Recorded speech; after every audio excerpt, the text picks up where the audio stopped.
F1 app almost immediately, and teams were allowed to show us more from behind the scenes. One of Liberty's most important deals was with Netflix, which in 2019 brought us Drive to Survive. The effect? An almost 70% rise in viewership for races in the US alone. It's massively benefited Formula One online too, with a rise from 7.8 million followers across its social media platforms in 2016 to around 50 million today. New eyes are on the sport too, with F1's own subscription TV channel, which people can watch anywhere in the world. But the main market they've tapped into is the US. There's now 3 races there a year, in Texas, Miami and Las Vegas, and an American-branded team, Cadillac, getting involved in the sport too. More races seems to be the direction of travel. A street circuit in Madrid's being welcomed onto the calendar, while conversations around a Grand Prix in Africa have ramped up in the last few years. More big events could be in the offing too, after the massive F1 75 season launch event in London in 2025. 7.5 million people tuned in to watch it live across their social media channels, and that doesn't include the viewing figures for where it was broadcast on TV in certain countries. It seems Liberty will do whatever they can to grow the F1 brand. Their efforts have been worthwhile too, with Forbes valuing the sport at $17.1 billion back in 2023, almost 4 times more than what they bought it for in 2016. Not bad, considering it's seen as a sport where people just drive around in circles.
Good morning, 4 minutes after 6 o'clock, Talksport Breakfast with Arnold Clark. Build your own car deal online, all with a few clicks. They make buying your next car easy. Delight to welcome alongside me Andy Townsend. Andy, morning. Morning, Al. How you doing, pal? Not bad. You okay? Yes, all good, mate. All good. I'll tell you what, some weekend. It's been actually an unbelievable month for sport, isn't it, really, this summer? There's been so much good stuff going on. There's no Premiership, but suddenly, you know, we keep forgetting how good our summer is with all the different sports. Yeah, it's been great, and congratulations, obviously, of course, to the British Lions at the weekend, as well as the Lionesses yesterday. Amazing, really brilliant effort. Yeah, great weekend. Right, nobody else to start, but the Lionesses, champions of Europe again. The Lionesses have made us dream again. Now, can they bring football home again? Back across, header into the net. Oh, that is wonderful. Mariona Caldente. England have been the comeback queens at this tournament, and they're going to have to do it again in the final. There are weaknesses in the Spanish team. Kenny's cross. Russo! Alessia Russo equalises for England! You don't get a better finish than that. Never know when to lose, never know when to quit. And now it goes to penalties. On Matty right-footed, Hampton saves again! Hannah Hampton, you are one of the great! One moment, that's all it takes. It's Chloe Kelly who won the final in extra time against Germany to make England champions again against Katakoi. Hop, skip, jump. Oh my goodness! What a penalty he did. These Lionesses are superheroes, superstars. Leah Williamson has the trophy in her hand. Big smile on her face. She's going to lift it high with Walsh into the sky. These are the Lionesses. This is England. Yes, fantastic result. And Serena Wiegmann, what a record she's got now. I mean, her record in tournament football Incredible. is astonishing. She clearly, Al, is exceptional what she does and the way that she goes about it. She seems to get the best out of whatever group of players that she's working with, and all credit to her, because they were. I don't think. The games that I watched, Al, and I haven't watched the whole tournament. I'm not going to sit here and say I did when I didn't. I watched them from sort of quarterfinals onwards, a few of them, and England weren't playing particularly great in a lot of those matches, but they got it done. They found another way. And do you know what? Before we go into a new Premier League season, which isn't far away now, I like the fact that when teams are playing against very good technical players, and we see a lot of this in the Premier League nowadays, where teams are playing a pass. When you get it forward, when you get it wide, and when you get it in the box, things happen in football. Games change.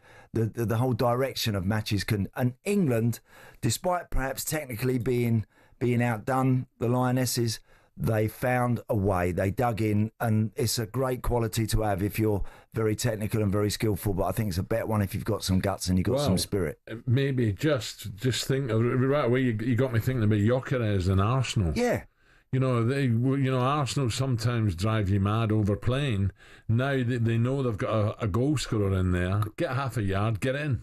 Honestly, and I genuinely think for the newly promoted teams, for like the likes of Leeds, Sunderland, Burnley this year coming up into the Premier League, if you want to go toe-to-toe rolling it around across your own 6-yard box, you're going to be in trouble. If you get it forward and if you get it in the box and if you get people prepared to run in there and get after it, things can happen, and I think it gives them a far better chance. And I think the Lionesses showed, despite being behind in those knockout matches, that when they got it forward and that they could disrupt the opposition and that they could find a way to make something happen. It's exactly what they did. They won it well as well, didn't they? Didn't they? They should have been one up.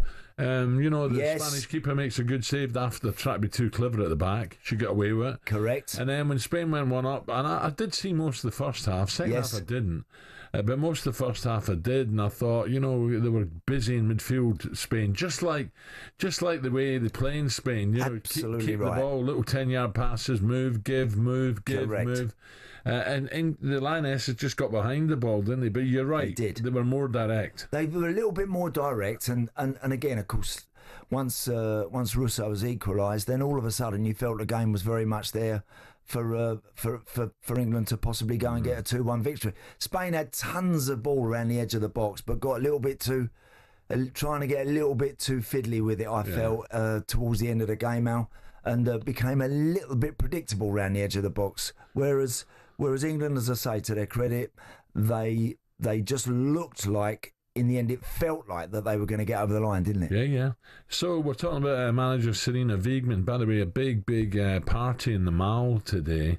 I think there's an open-top bus just here in central London, so that'll be a big day.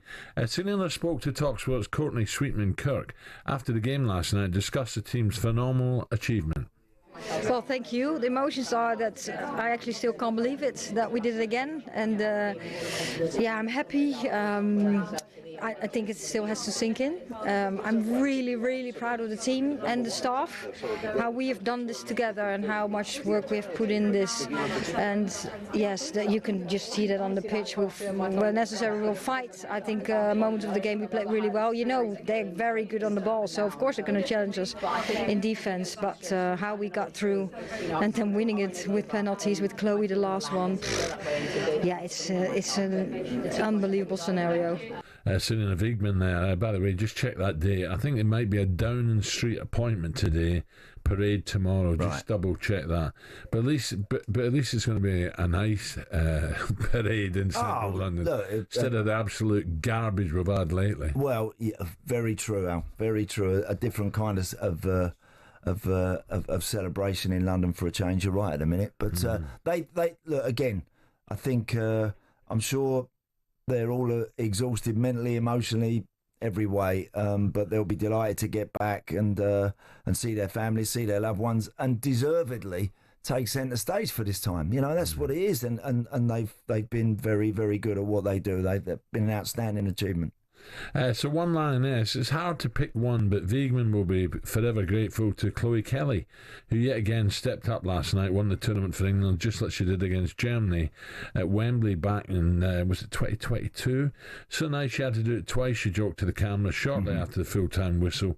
She spoke to the media after the game, and she hit back against all her critics after a bit of a rollercoaster season.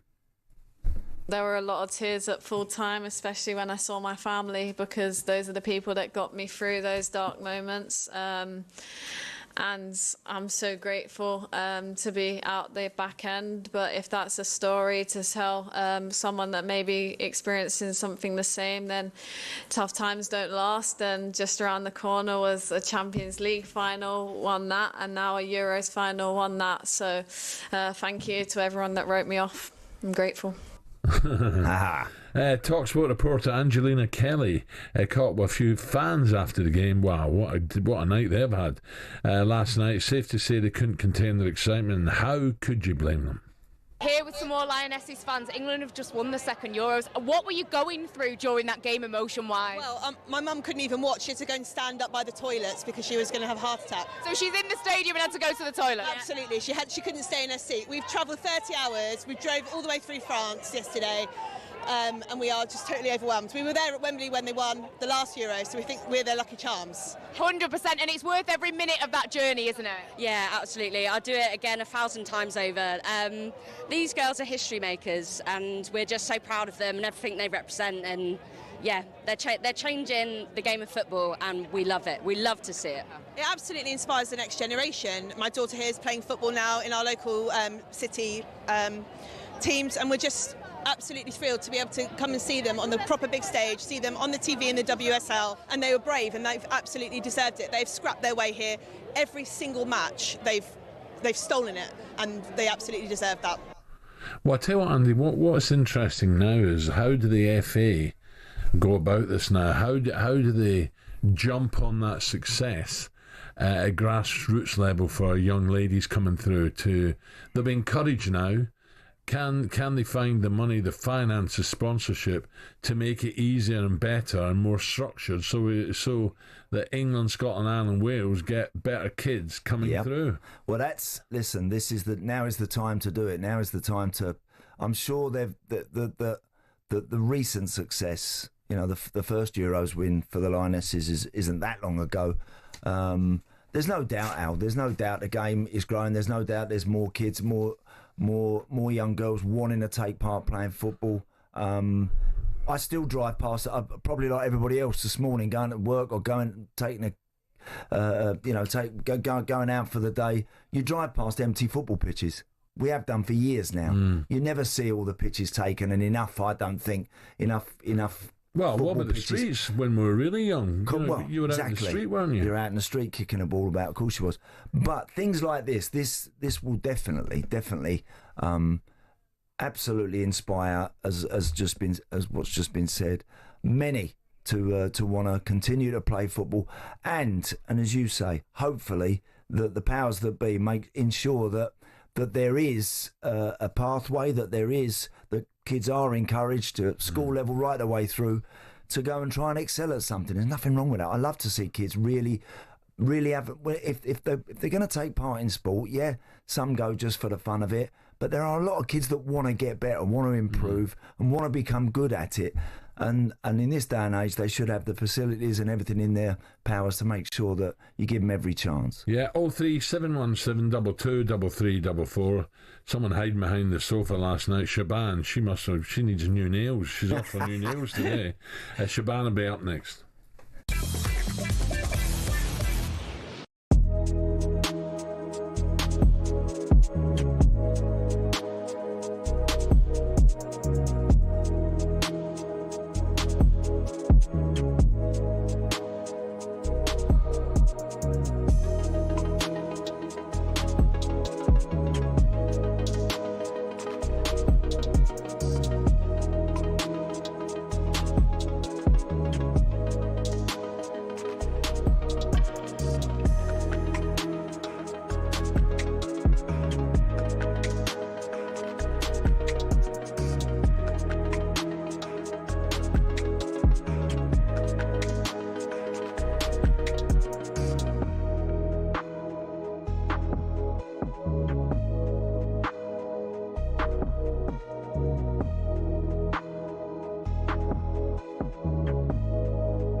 like a bit of Sabbath? Well, I think this was my older brother's first single. Was it really? What, Yeah. the first one he went and bought? Yeah, I believe so. Oh, great. I love that. Yeah, because I thought, who are these? Yeah, I'd never heard of Brilliant. them. I know. Andy Townsend with me, Black Sabbath's legendary song Paranoid, which are playing after sad news of Ozzy Osbourne's passing. Yeah. Amazing, wasn't it?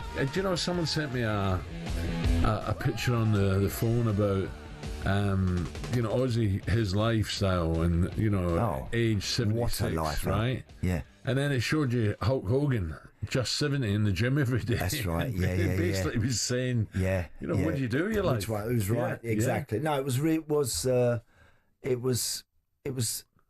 hot on the back of obviously the last gig they did at Villa Park, which was only 17 days, I think, before he passed away. Was a real shame. Do you think he knew he was on his way out? Well, without doubt. Look, he wasn't a well man, and I don't think there's any doubt he knew that it was perhaps coming to that it might be close. I don't think there would be any doubt about that. Who's your pal? Tony Iommi, the guitarist. Tony Iommi is, right. And Tony's one of the greats. The greats, the all-time. He is a legendary guitar player, and the band were very different when they first did what they did. And I lived opposite Tone for many years, and of course when they'd had their moments as four young lads all growing up in and around Aston. They formed this band, and they did their own thing and produced this heavy metal sound. They started all, didn't they? Yeah, they created this genre that didn't exist at that time, really. And again, living opposite Tone, obviously, I very much like rock music and that sort of stuff myself anyway. And I do remember when they did their last album, Tony said to me, he said, look, Ozzy's coming over, because he had a studio in his house, Tony. Yeah. He said, Ozzy's coming over. He said, look, why don't you come over and watch, you can watch what we're doing. And so I did. I went over for a while, and I'd met Ozzy a couple of times on the side of a stage when I watched them doing that Download festival at Donington. Yeah. There was a big heavy metal festival there I'm not sure if it's every year, but it's a real massive, it is every year, I've just been told. Yeah, every year. And Sabbath were there once, the Ozfest, and just watching Ozzy. He was walking up the side of the stage, bless him. This is a good few years ago, and he was struggling to get up the ramp to get up onto the stage. But as soon as he hits the guitar, Ozzy just used to come alive, and just do what he did. He was brilliant. Well, see, I remember, sorry, Shaban. Ian Gillan, the Gillan band. Yeah. Right, and I remember watching him play in Ipswich. Yeah. And backstage, and with a mountain of lagers, right? Oh, yeah. And there's other stuff on the stage, but we weren't to touch that. No. And in the end, we ended up in a club, and then they said, where'd you live? I said, I'm on the way to London. They said, we'll drop you off. I'm like, what? No, I'm all right. No, we'll drop you off. So I get in the minibus with the band. Did you? And we go into this sleepy little village. It's like 3 in, and the noise coming out of the van. All the lights are going on. The boys have piled out the van. They're peeing on the street. And dear. So not only did I get a bollocking for being late,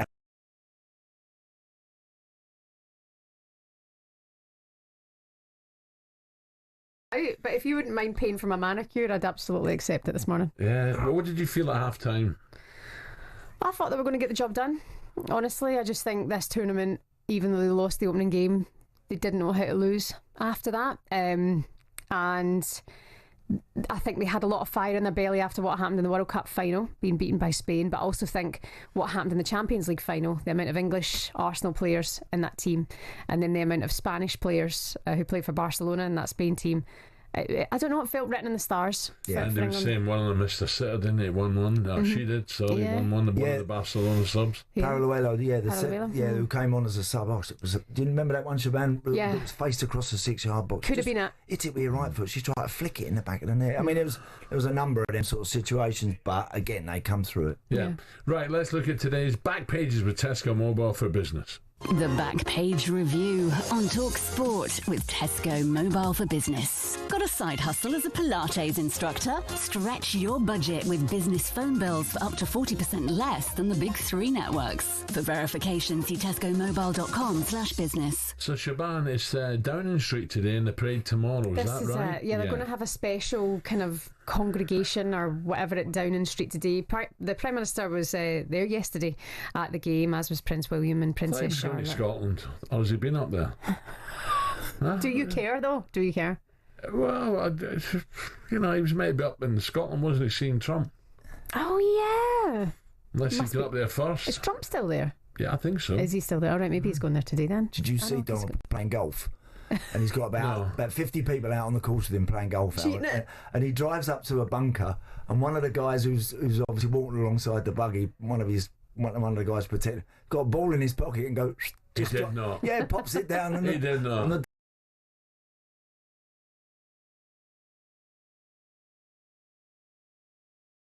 Right into the rough by the bunker, and all of a sudden you just see someone pop a ball down. Oh, Go on, go and hit that one. That's shocking. Did you hear those quotes? Was it from Kim Jong-un? He's only ever played one round of golf and he got 8 hole-in-ones. Yeah. There you go. That was like my round of golf as well.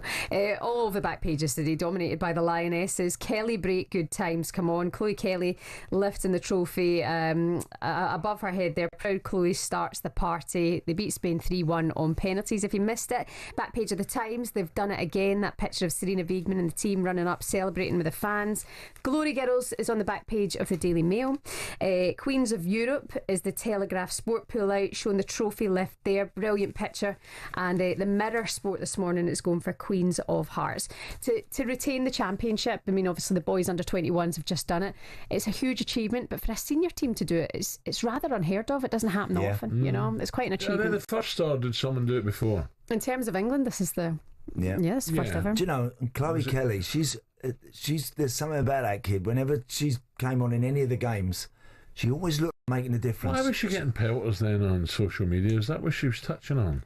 Probably, Al. Probably. This is a fascinating story. So Chloe Kelly was at Manchester City for a number of years, right? Yeah. She played under Gareth Taylor, and then they fell out of, I think, some sort of good relationship with each other. So in January, she forced her way out to get a loan move to Arsenal. Yeah. She was still getting called up for the Lionesses with Serena Wiegmann, but she hadn't been playing for her club. She'd just been sitting there, wilting on the bench. She forced her way out, got her move to Arsenal on loan. They've now just bought her full-time this summer.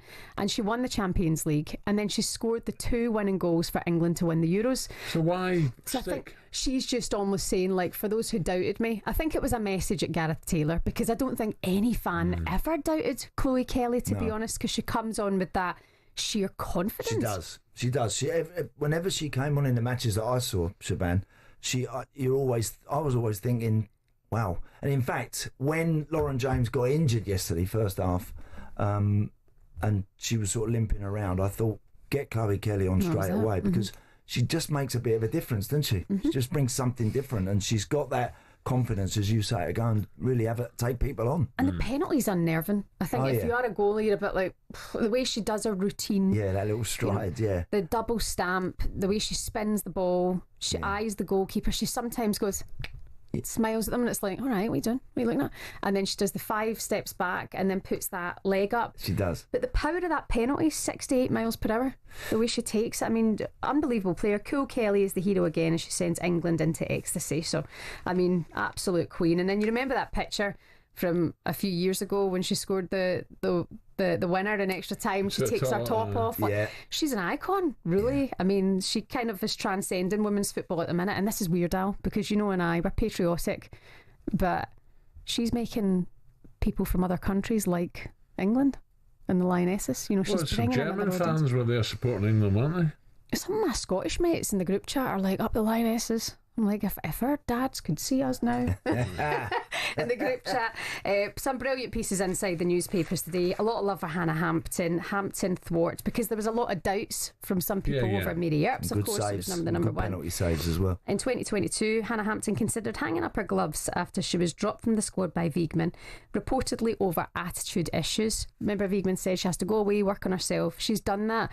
But what she was able to do, I mean, she saved a Ballon d'Or winner penalty. Mariona Caldente, who just won the Champions League with Arsenal and won the World Cup for Spain, saved her penalty, and unnerved Paraluelo to send it wide. I mean, she speaks several languages, she plays several instruments, but the story of Hannah Hampton is incredible because she was born with an issue with her eyes. She had multiple eye operations before she turned 5 and was told she'd never play sport, and she doesn't have depth perception. Wow. So the fact that she's a goalkeeper for a goalie with that issue, I mean, hats off. Yeah. Good stuff. Right, thanks, Siobhan. I was a look at today's back pages, all over the back pages of Lionesses with Tesco Mobile for Business. Up next, and we're going to be asking whether the traditional Big Six is still alive and kicking. The Back Page Review on Talk Sport with Tesco Mobile for Business. Got a side hustle as a Pilates instructor? Stretch your budget with business phone bills for up to 40% less than the big 3 networks. For verification, see tescomobile.com/business.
Over the last few years, Formula One has gone from elitist and insular to a global entertainment brand.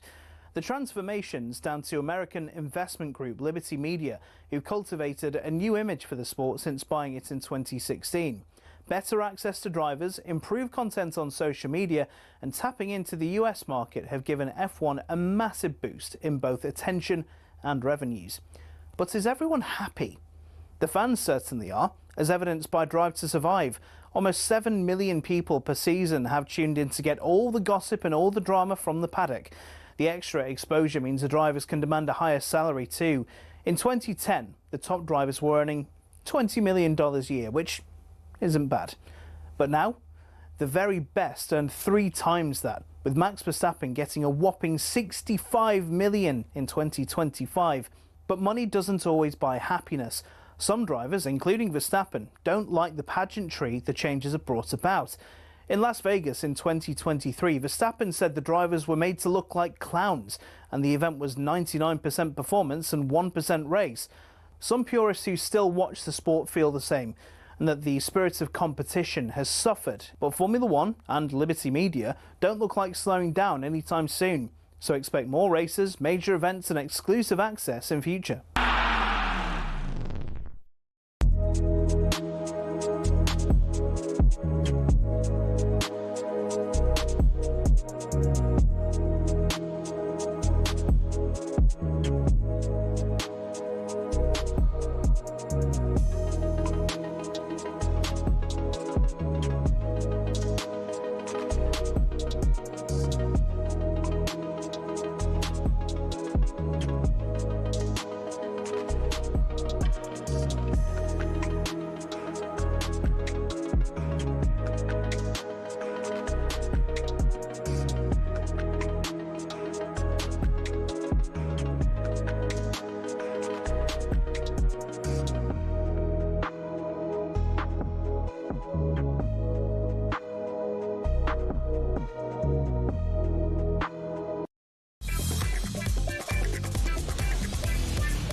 6:33, Andy Townsend alongside me. Talksport Breakfast with Arnold Clark. Get the UK's best used car deals guaranteed. Now, Arsenal have certainly been busy this summer, sealing the 6th signing over the weekend. And at long last, yes, it's a striker the Gunners have been waiting for. Victor Gyökeres finally is an Arsenal player, having signed a reported £58 million deal from Sporting Lisbon. Will wear the iconic 14 shirt for the Gunners. Talksport's European football expert Andy Brassel spoke about Gyökeres and believes the Swede he is ready to hit the ground running in the Premier League. I think it'd be ironic if Amorim's coaching helps Arsenal to win the Premier League this season, because he has, and Gyökeres has been absolutely clear about this. He has made Gyökeres into a much better player. That first year and the little bit that he had coaching him made a massive difference. He made him even more aggressive, even more direct. And this is maybe something that wouldn't have happened in Portuguese football a couple of years ago. But Portuguese football has become more physical in the last 5 years, Portuguese league football. And I think that's made him more Prem ready than he would have been otherwise coming from Portugal to the Premier League.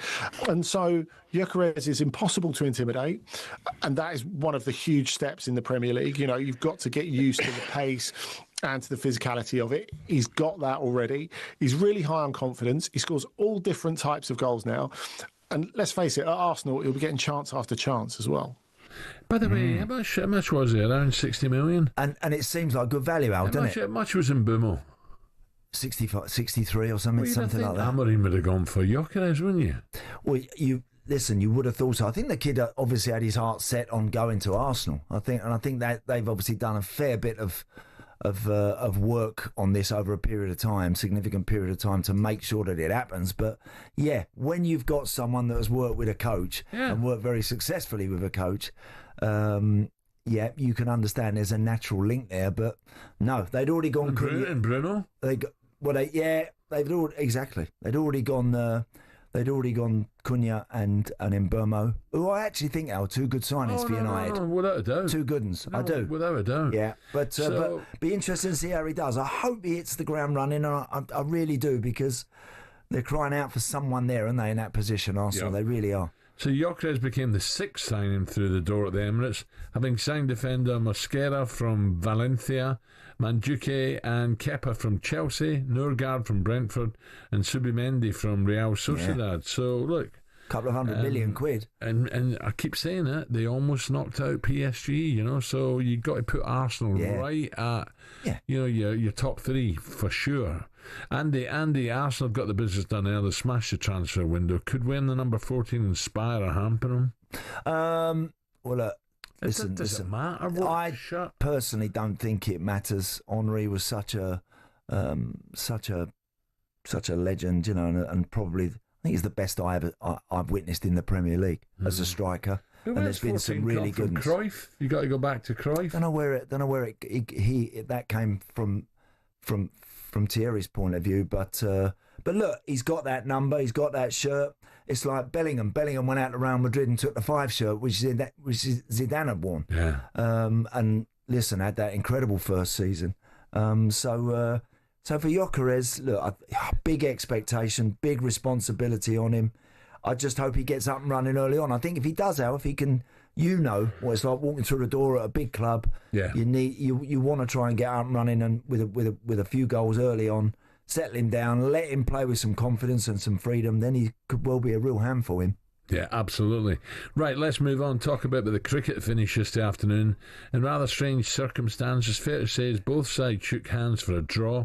5 long days at Old Trafford and both teams were no closer to forcing a result. To be honest, for me, there's nothing between these sides. Not a lot. Best two sides in the world, I think so. Yeah, not a lot between them, mate, for sure. And I think, you know, that was kind of slightly unexpected, wasn't it? The way that India hung in there, and the England bowlers just couldn't quite get the wickets that they needed, but it keeps the series going, doesn't it? It really does. However, things did appear to boil over late on yesterday after India refused England's offer to shake hands for a draw, as they wanted to allow Washington and Jadeja to reach hundreds before accepting the draw. And well, that certainly didn't go down well with the English. What about Ben Stokes? What did Ben have to say about it? You know, we took the game as far as we could with our frontline bowlers to we took it as far as we could to think like we've got a real chance of still winning this game. But as soon as it got to that point where it was the draw's inevitable here, I was never going to risk any of my frontline bowlers with the short turnaround that we have and the workload that we've got through this week and throughout the series as well. So yeah, as soon as the 15 overs or the last hour was there, it was always going to be a shake hands. But as I said, the only other person who's actually got any bowling workload into them is Harry Brook. But I did have to tell him, I said, please don't do anything stupid. We spent a lot of time out in the field. Can't have you pulling aside or doing anything different. He's naturally going to be fatigued, even if you don't bowl. So I was just like, just get through this period. But yeah, I wasn't going to risk any of my, proper bowling options in that situation when we knew what was going on. There you go. Yeah, it was a quick turnaround. Is it Wednesday or Thursday starts here in Thursday, London? I think it starts, the next one. Yeah. So it was long old days in the field, isn't it? It must be. And particularly with, of late, the last few days, obviously the weather has cooled down a bit, but when it was like in mid-30s, I should imagine, yeah, that can be a bit of a slog at times, no doubt about it. Let's get more on this and cross over to cricket commentator and journalist Chetan Narula. Good morning, Chetan. Morning, guys. Thanks for having me again. You're welcome, Chetan. You must have enjoyed these few days, eh? Fantastic. Great cricket. Oh, absolutely. It's been a fantastic summer of cricket, 20 days. We've had 4 test matches, as you mentioned, nothing between the two sides. Each of the 4 test matches has gone on to the 5th day. And I'm surprised the score is 2-1 and not 2-2 already. But I think it just goes on to show that, it's been a fantastic test series. And the 5th test starts on Thursday, all to play for. Both sides have something to play for. England gunning for the series win. India can walk away with a drawn series. I think it's going to be an absolutely cracking 5th test match as well. Yeah. Chetan, do India bat too conservatively? I mean, look, they got some some excellent batsmen, but are they just a little bit conservative with the way that they set out? Look, I think after the way England batted in their first innings, getting those 600-odd runs, I think there was only a chance that India could either lose this match or draw this match. I don't think India could have won this match. So I think they chose the option of drawing this match, as any team would. They couldn't chase the 190 odd in the previous match, so I think they had to put on a better batting performance. And I think saving the match, batting out those 1.5 days or 2 days, in fact, on a day 4 and day 5 pitch, I think that takes some doing, and I think all credit to the Indian batters with the way they batted and saved this test match. Chetan, what about the Oval then? How's India's record there? Without looking, I've no idea. Would you make England favourites, or can India level this? I was there in the 2018 test match. India lost that one. 2014, that didn't go so well either. So Oval has been a good hunting ground for England, and not just against India. I think that record stands for across all teams. So there has been a demand for some more grass and moisture on the pitch. As you guys had mentioned, that the temperatures have cooled down a bit, so maybe that's that could be a factor again. So yeah, if they can prepare a bowling-friendly wicket over there, I think yes, it's been long days for the bowlers, but I think with the likes of Jofra Archer and Chris Woakes firing on all cylinders, I think England would be a shoo-in for that test match as well. I'm not sure Jasprit Bumrah will play that test match for India, so England could have a good chance in that 5th test match. Yep, and Shubman Gill must be the most prized wicket any bowler can take nowadays, Chetan, I would think. He'll be massively important, of course, again. Oh, absolutely. 700 runs in only his first test series as captain. Yeah, Virat Kohli had done superb for India against Australia all those years ago. I think that was 2014. He only captained in 2 test matches in that series out of 4. But look, this has been the turning of a new page for Indian cricket, and to lead the way with the bat, and that's what he said before the first test, that he wanted to lead with the bat and to live up to those words, to live up those standards. The series all to play for going into the 5th test match. I think we've all been mighty impressed by Shubman Gill. Maybe he needs to learn just a few more things, just, when it comes to captaincy, because it's a steep learning curve that he's been set on. But I don't think there can be any complaints against his batting in this Test series. I think Pant's a star, isn't he? What a great competitor he is. Oh yeah, absolutely. There's no doubt about that. Coming back from that horrific road accident, and just continuing to play the way that he used to, like before that accident, and now. He's a brave one. There's no doubt about that. So there was no surprise that he walked out to bat in the first innings. In fact, if India had been in a bit of bother, I do think he would have come out to bat in the second innings as well. Although I think his foot was strapped really well. But yeah, even just on the basis of that first innings, we've been entertained by Rishabh Pant throughout these four Test matches. I think fans from both sides will miss him in that fifth Test match. Sure. And a bit of needle as well, Chetan. There's been a little edge to it as well, which is I like that. I think you see the best of you can see the best and worst of people, but it makes it great to watch, doesn't it? Oh, absolutely. I think we had some needle in the previous Test match as well, the last day, and I think it. Even if we didn't get a result in this fourth Test match, it was an interesting end, I would say, to this fourth Test match. I'm not sure if I'm not sure what Ben Stokes was trying to say or do, because India has every right to bat on. The two batters had batted really well and they deserve their milestones. There's no doubt about that. So, but I also understand that he didn't want to risk his bowlers, and the result was more or less gone for both sides. So, yeah, look, there are two different sides to the same coin. But yeah, good banter. I think it changes the momentum of the series going into the fifth Test match. I think both sides will be up for it. And yeah, can't wait for Thursday. Yeah, absolutely. Chetan, thank you. Chetan Narula, cricket commentator and journalist. It will be a cracker. Will be good, won't it? The Oval will be a full house again, won't it? And mind you, I don't know about the weather. No, I'm not sure it's mixed this week, isn't it? Is it again? I think so. Do you know, I checked my... when you check your weather app on the phone, right? Literally, within half an hour, the week looks completely different, doesn't it? Yeah. No, absolutely. Right, coming up, still to come on Breakfast. Here we go. Superstar Breakfast preview on TalkSport with Travis Perkins. Find everything you need for your landscaping project in stock and available for delivery. Terms and conditions apply. We're going to be joined by Alicia Russo's former coach Colin Whitfield after a crucial equaliser contributed to the Lionesses' Euros triumph yesterday. We'll focus on Chloe Kelly as she did it again for England.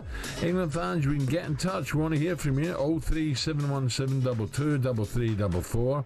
Tell us, was it ever in doubt in retaining the Euros bigger and better than winning it for the first time back in 2022? Next up, we're celebrating the Lions. What a game that was. The Lions series victory in Australia. Campo! Yeah, where's my bottle of vino? Where's my Penfolds? Will it be a clean sweep? All that and more to come, and that was our look ahead with Travis Perkins. Superstar Breakfast preview on TalkSport with Benchmarx Kitchens and Joinery. Get trade prices on kitchens to suit all styles and budgets at Benchmarx.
Minutes to 7. Alan Brazil and Andy Townsend with me. Some of the headlines you're waking up to this morning. Luke Little has become the youngest player to win the darts Triple Crown after beating James Wade in the World Match Play Darts Final. Well done, James Wade, getting a final. Oscar Piastri won a rain-delayed Belgian Grand Prix in Spa after overtaking his McLaren teammate Lando Norris, who started in pole. He leads the driver standing with 16 points. And Norris, I don't know if you saw it, Andy, was catching him hand over fist. Was he? But just having to push a bit too hard, made a couple of vital mistakes. Yeah. And Piastri, to be fair, probably a little bit in hand. Right. But it was a great drive. And the Lionesses retained the Euro crown over Spain after winning 3-1 in the shootout at St Jacobs Park, with Chloe Kelly once again providing the winning touch by scoring the final penalty. Here's TalkSport's Angelina Kelly out in Switzerland for us to get the sense of the celebration. I was going to say, can you sum up how you're feeling, but you can't. Have you got any words? Magical, amazing, a little bit against the grain of play, but we don't care. Because victory's a victory! Were you ever in doubt with the Lauren James decision and then Spain getting that opener? Were you ever a little bit nervy? Absolutely, always. When it went to penalties, I like the honesty. I wasn't confident on penalties, but Hannah Hampton, what a goalkeeper, what a penalty save. I was going to say she's been amazing. Yeah. I mean, she's really come into her own in this tournament. What does this win mean for you as England fans? What do you think that this means for women's football in general? I'm a sports teacher of little kids in Spain, and I think anything like this... That'll be awkward going back to work, won't it? It's Spain. No, well, they better let me come back to school. Have you checked if you still got your job? Hopefully I have. But it's just another thing where we can use as a role model for kids and just show that the little girls that there's a great future in anything they dream about. Yep, now in TalkSport, Saturday morning was the British and Irish Lions' second test versus the Aussies. Here's the try that sealed, and this was incredible, sealed the historic comeback for the Lions in this one. The Lions bang in front of the sticks, 5 metres out. Hugo Keenan to the left hand side to win it! Hugo Keenan scores the try! 50 seconds to go! The British and Irish Lions lead for the first time this evening in the final minute of the game. Yes, what a finish that was. Incredible. Right now, not just Early Sports Breakfast host, but Lions presenter Shaban. Shaban, this was a hell of a game. Yeah, a great game. It was magic. And do you know what? You almost in a way wanted to see the series level going into the last. But then, to be fair, when the Hugo Keenan try happened, I was like, fair enough. Yeah. Like that made for drama and action. I mean, moments before. Get Campese on. No, I've had a bet one, haven't I? Yeah. I'm listening to you the other day with Campo. Yeah, that was funny. It did make me laugh in the car. We've got that coming up in just a second. But yeah, the Lions won the series, beating the Aussies 2-0 so far, and of course looking to go unbeaten then on Aussie soil next week. It finished with a try from Hugo Keenan, 29-26 in the dying moments of the game. Andy, you mentioned this just before we came on. Some whinging from the Aussies. Their coach Joe Schmidt says the decision not to penalise Jack Morgan for his clear out in the lead up to the match winning try in the second test goes against the sport's push for player safety. Now, I think it was theatrical. I think he thought sort about of threw himself back, and that's what I think made the referee's mind up now. Yeah. This stands. Well, that's the thing with rugby. What's so enjoyable watching this tour through is the communication that you do get. Yes. But when you read the reports, I mean, the Aussies are fuming about this naturally. They feel that they've been hard done by here. I've gone through all of the reports from all the pundits and all the former pros this morning. They went, it's fair. And actually, David Campese was with us on Saturday. It's the first question I asked him, and he said, for me, that's fair game. You know, there's no problem there. He thought the clear out was fine. What is that rule? The actual technical? It can't be above. He's got his sort of hands in the ball, standing, and the fella's come in, and lumped him with his head. Well, but it wasn't. It it was more shoulder. Like that, he's just trying to get him out of the way. He's not trying, have a bit of that. But it was the way the fella. Listen, if it had just taken him out. Yeah, then it's an infringement, right? But it was the way he sort of thought of it for a split second. I think the Aussie thought about it and then threw himself back, and I thought, made a meal of it up. Yeah, and that's a really fascinating conversation that Alfie Reynolds, our reporter on the ground, is having at the moment. He's saying, obviously, with the player welfare being so important at the minute when it comes to the concussion. Yeah, but we agree with that, definitely. Absolutely, but then he's also putting out the point. Well, are we going to see more rugby players start to almost feign a bit of injury? Like football. A little bit like football. Does that concern you? But no, I hope not. No. Some of the football antics are so embarrassing, especially to rugby league and rugby union players. Must look and go, what? And they must laugh, literally laugh out loud at some of the antics. They must. Shocking. Yeah. It's not something you see in rugby, but for it to happen at that moment. Do you know, Shaban, I said to Al just now, isn't it amazing in sport, right? Because were they 20 down at one point or something very close to that in the second half, the Lions? Yeah. And then they gradually started to get a bit of momentum. When you get that little bit of momentum, look at the Lionesses yesterday, second half, they started to get a little bit of momentum. You sense something. It's amazing in sport how you can be behind, but if you hang in there and keep going and things start to turn, how all of a sudden that really does get you going. It's amazing. The power of the Lions. The Australians were so much better. We were told they were going to be in the Lions' faces, weren't we? Yeah. Because of Skelton and Valentini coming back into the squad, and they started. But we absolutely knew they wouldn't be able to last more than 50 minutes. These guys are 7 foot. I was pleased for Liner, I know he's old man, Michael Liner.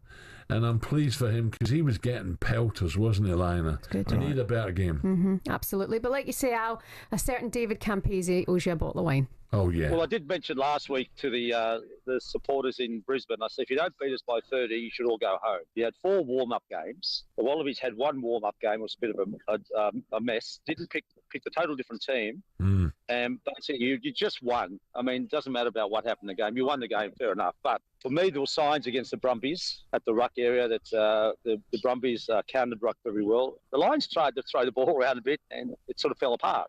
I think that Australians, you never underestimate the Wallabies, but I think it's going to be a very, very close game, but I think we might just get up by 1 or 2 points. Backfired.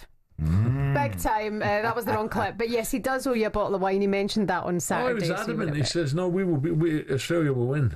I'm like, hold on a minute. No. And then he came on Saturday and was like, I did say someone would win by 3 points. Did I say what team it was going to be? Yeah, right, yeah. You're full of it. It's called Penfolds, right? Yeah. It's a real nice bottle, David. But everyone going into the tour, Shaban, everyone has been saying that this Australian team is far from one of their very best. It's some way short of being one of their best teams to try and resist the Lions. They needed that performance, to be fair, on Saturday. It was entertainment, and that's one thing that Campos said going into the game. I want to be entertained, so Joe Schmidt did get that right. But 90,307 fans at the MCG, 90,000 at the MCG. Unreal. Who says rugby was dead? Yeah, brilliant. Well, it'd be interesting. The final test will Farrell change it and give a few, or does he go for a whitewash? Goes for it, Al. He's got to go for the white. He's already fuming that they were beaten by the Argentina in the warm-up game. He's fuming about that. Argentina are a good side, of course, but he wants to go unbeaten on Aussie soil now. So let's hope they can go invincible. You'll find out on Saturday live on TalkSport. Right, up next we're going to be joined by Alicia Russo's former coach and ask just how much the Lionesses' success is inspiring young girls in the country to play football.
There are no setbacks so tough that defeat cannot be transformed into victory. It's how the King congratulated the Lionesses, but Adrian Durham said it better. Lionesses, more like goddesses. Has there ever been a journey like it at a major tournament?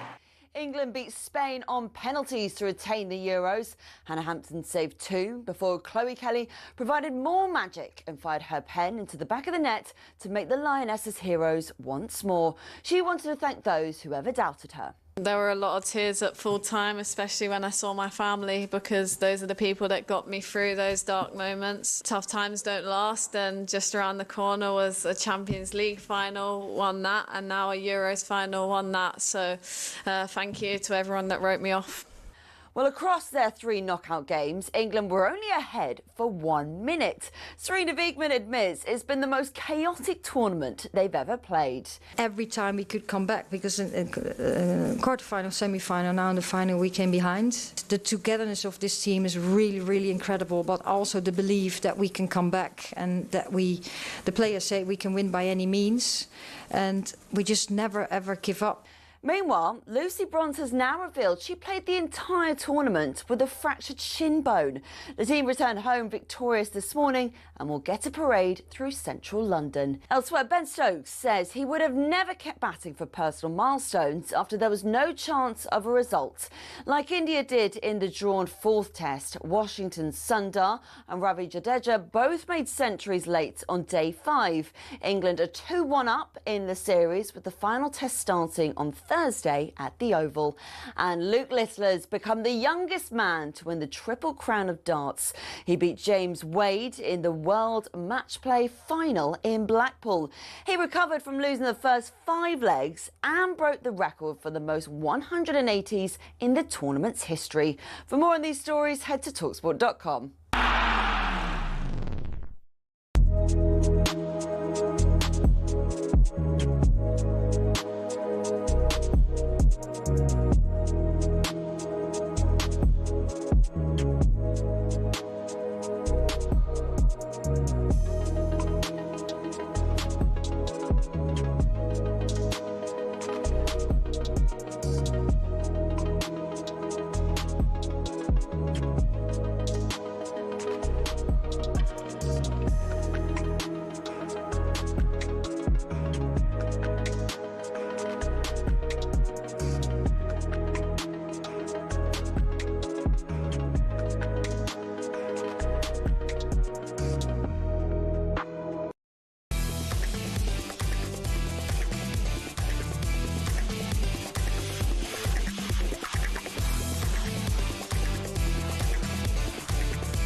coming up to 4 minutes past 7 o'clock, TalkSport Breakfast with the Arnold Clark app. Buy a car and opt in to Arnold Clark Rewards to enjoy access to great giveaways and everyday perks. Andy Townsend alongside me. Andy, the Premier, less than 3 weeks away now? It's interesting, is it? Diaz is gone. Diaz, yeah, Luis Diaz. And I really liked him, Al, because I tell you, and you often see with South American players, I think they really throw themselves at Premier League football, don't they? Fiery. They're fiery. Exactly. And he kind of epitomised that, I thought, Luis Diaz. Again, look, they've spent a lot of money, Liverpool. Ekitike's come in. Who knows what's going to happen with Isak, whether they're going to get that done, get that over the line. But again, Luis Diaz has moved on, and Bayern have got themselves obviously a really good player. Darwin Núñez, what's going to happen to him? What do you think? I think he'll go. Yeah, probably will. I do. He probably will. Again, I'd like to see him stay in the Premier. I'd like to see him score goals because he works his socks off. He does. He works incredibly hard, and again, he's just he had some great. Gets himself in. He's that player. He gets himself in some great situations and just doesn't convert enough of them. But you like him. You like players like that in your team. You've always got time for players like that in your team who give their all, absolutely throw themselves at it. Andy, talk to me about Manchester City. You know, we're talking about Chelsea. Yeah. Liverpool, will they get Isak? They've got to be strong favourites. Arsenal, Gyökeres. What about City? City, well, look, they've signed a few. A lot of the talk for City over the summer obviously has been at the end of the season losing De Bruyne and one or two others. Jack Grealish, what's happening there? You know, I've been a little bit surprised now. They've decided to sort of. Jack didn't have a good season last year, and I don't think he ever really got going like he did the season before when he won a treble, and he was brilliant from January onwards. But I'll be really interested to see how City do. You know, Pep last season started to play quite a few younger boys that they had coming through, giving them game time, the McAtees and Nico O'Reilly and people like that. But I'm a little bit unsure about exactly whether they've got enough about them at the moment to go back to the very top. I don't think so. So we're still talking about. Maybe not in that order, but we're still talking, City top four, Liverpool. City certainly, top four, yeah. Arsenal certainly, and Chelsea. Are the rest got to catch up? Because Mikel Arteta says 8, and then we're taking on 8 or 9 to win the Premier. Yeah, all right.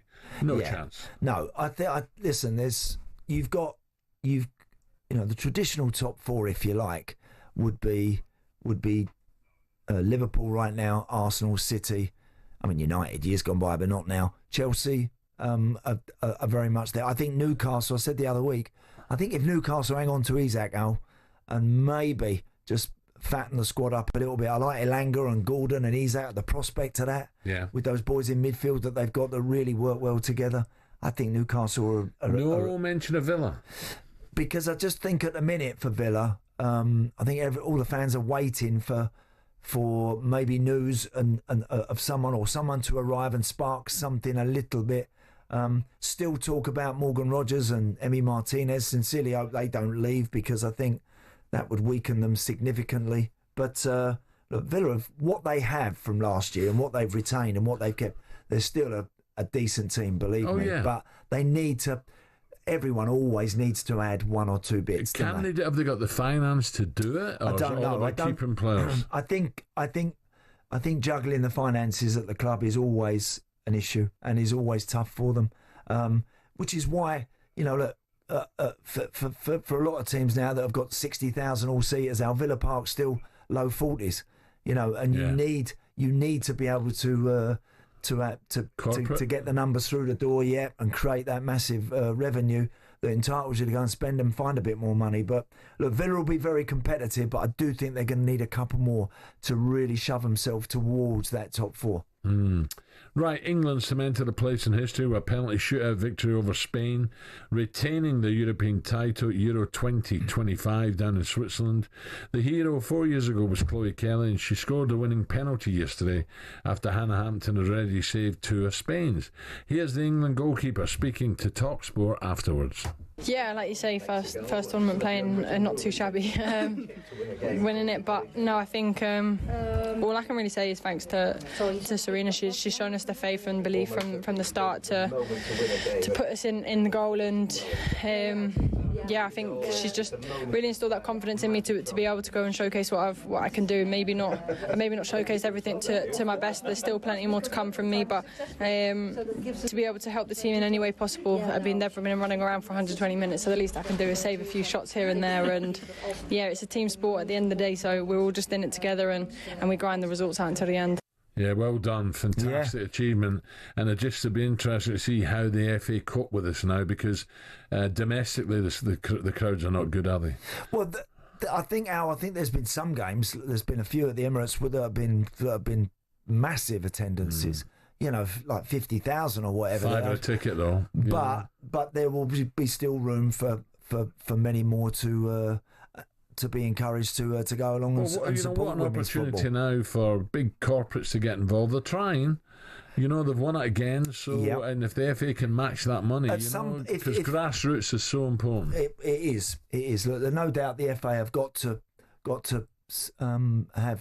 have something serious in place now to ensure that on the back of this success, they don't allow the opportunity to get away from them. At some point, women's football is really going to have to stand on its own 2 feet with corporate money, with commercial revenue that's going to enable to propel it forward. You know, it's an interesting one, Al. You know, again, will there ever be a point in time where when you're watching Sky Football, when you're watching football on telly, that you have to pay more when the women's football's on telly, so as the women's game can benefit from that. I don't know. It's very expensive already, but listen, there's no doubt about it that, as we've heard all morning, there's a lot of young kids that are loving every minute of watching the Lionesses. They're very successful. They're very good. And they deserve, on the back of this, to see their game really march forward. Yeah, one of the other stars of the show was Alicia Russo. Her header early on the second half brought England level. She got through some work, she did. Here to react to all, someone who coached Russo all the way back in the under-10s. Good morning, Colin Whitfield. Colin, morning. Good morning, Al. Good morning. Good morning, Colin. You've got to be very proud, eh? She put herself about. She never stopped running. No, and that was the story of her tournament, wasn't it? I mean, the ground she covered was unbelievable amount of coverage that she did and pressed from the front. It was great. Yeah. Colin, just give me a little bit of background. So you coached her under-10s. Did Alicia then go to America? No, that was before that. So she played a year up. She was 8, turning 9 years old.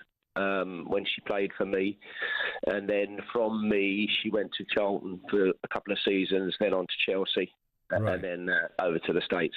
Right, then, because I was just saying to Andy's played over there and I played there in the States, and the amount of young girls kicking balls was incredible, and I'm talking about late 70s, early 80s, you know, so I would imagine, you know, America, look, England, the Lionesses have done it again, but the Americans, I would imagine there's more young girls playing soccer, as they call it, football, than anywhere in Europe.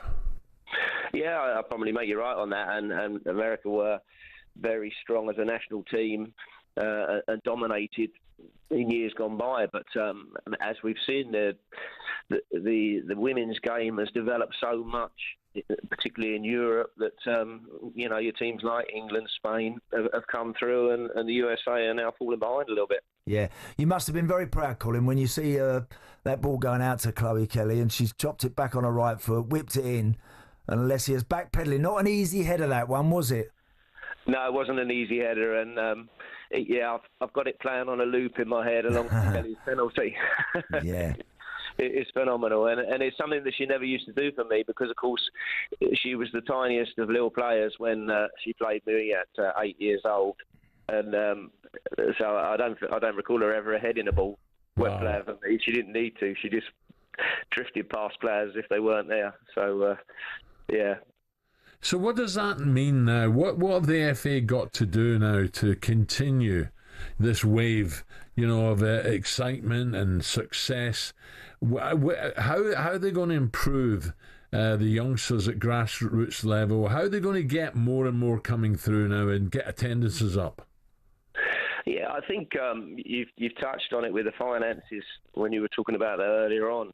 You know, and the grassroots game is just crying out for funding, and you know, clubs like Bearsted, where Alessia started, we're a little bit lucky. We've got the National Lottery that assists us with funding.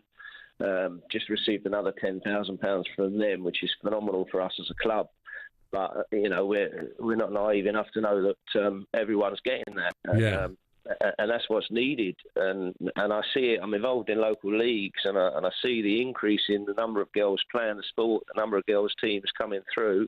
But of course, it costs money to run these teams, and you know, most of them it's local sponsors that are funding it, and it really needs a lot more done, as you say, from the FA and others.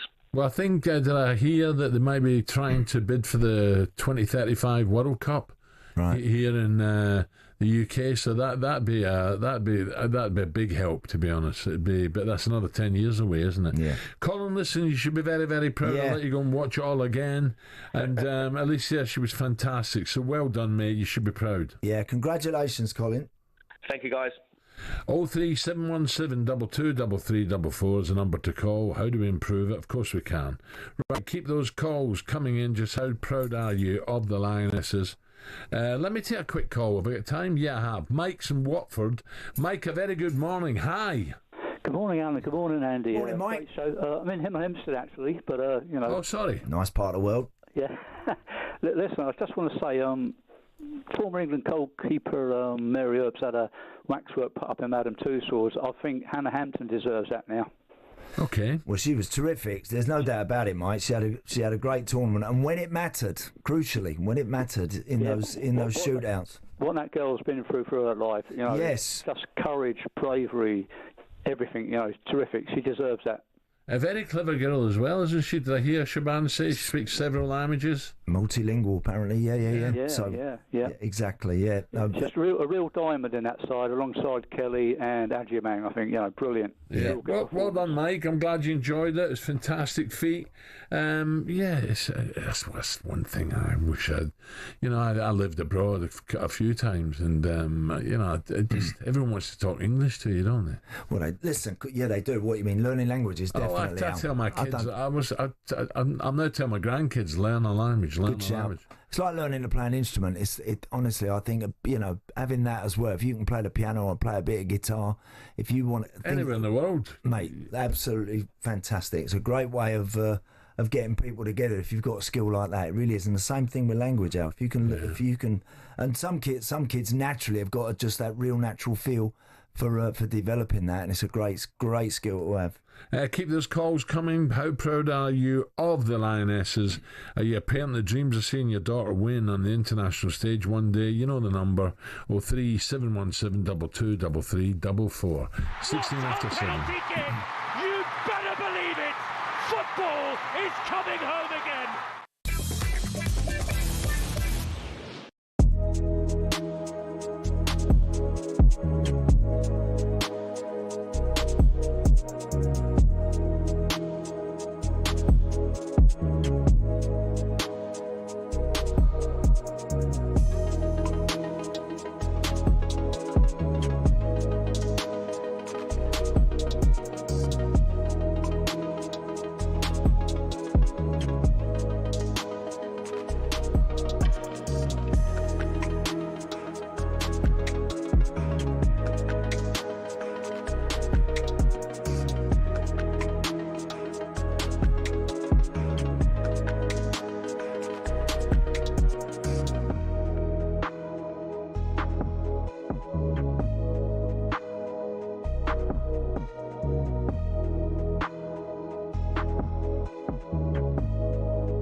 7:20. Andy Townsend alongside me on TalkSport Breakfast. Saturday evening on Kickoff. Rory Jennings and Max Scott had quite the debate about whether or not grown men should wear football shirts when going to games. No. To be totally honest with you, I don't understand why anyone over the age of about 12 is wearing a football kit at any point in their life anyway. This isn't about what name you have on the back. This is about the choice of top that you're choosing to wear as you leave your house.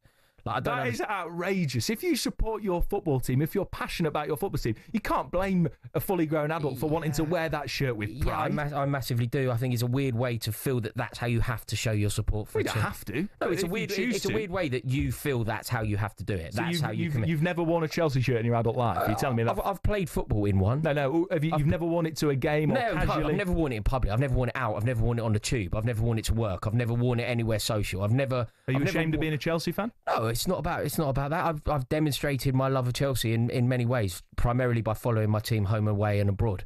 Going to Japan to watch Chelsea play would be a way. Going to America to watch Chelsea play would be a way that I've demonstrated my love of Chelsea. I would do that with a pin badge, generally in the top collar of a polo shirt. I've got no intention of ever playing fancy dress to go into a football stadium. Well, that might be your preference. And yeah, absolutely. No, I'm not saying you don't. I'm not telling other people what to do. If other people want to play fancy dress when they're going out of their house, that's fair enough. I think that's bang out of order, mate. If people want to wear a shirt, it's not fancy dress. They're proud. What about England during the World Cup? England during the Euros? No, I went to the Euros. I was in Dortmund. I was in Dortmund, and every single Dutchman. Look at you. Every single Dutch. So in terms of like pledging support, the way that I pledged my support to England was following England to Germany for 3 out of the 7 games. Good on you. That's great. That's how I demonstrated my support. I didn't play fancy dress on the train. I remember saying, it's a while ago now, Andy. Go on. People on holiday, Yeah. Not youngsters. No, kids, fine, yeah, kids. Do you know, Al? But blokes with big pints in their shirt and their belly hanging out. I'm like, no. Yesterday's dinner all down the shirt. Oh, no. In all honesty, I've got no problem at all with fans wearing a shirt. What I don't like to see is why some grown men wear the full kit. they got the shorts and the socks on. Right, honestly, they got the shorts and the socks on when they're going to games. Some of them, and I know there's a bit of a jokey phrase, full kit. You know what I mean, everyone out there. They call them full kit. What's it?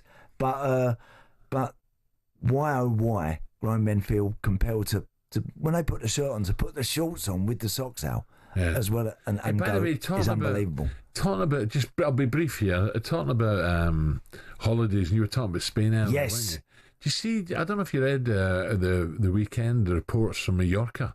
Go on. So all these people who have been, spraying water pistols and demonstrating, tourists on holiday. Oh yes, yeah. Mallorca's dead now.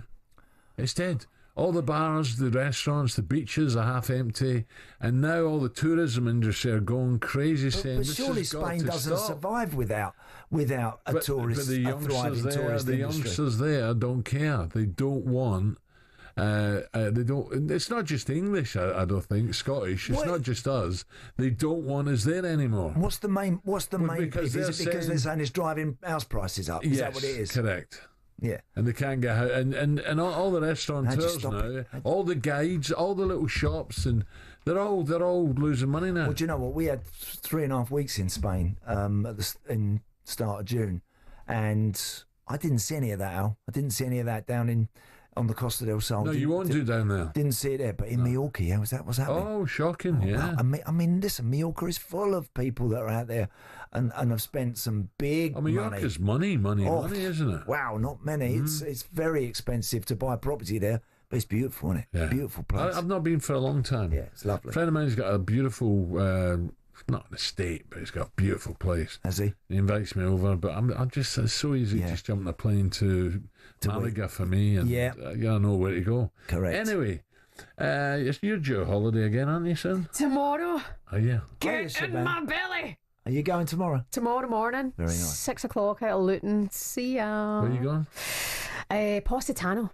Oh, in Italy. With the girls. Oh, hello. Aye. Oh, aye. It's not a little Italian stallion. It's not the kids. Lock your sons up. It's not the kids then, and then a family one.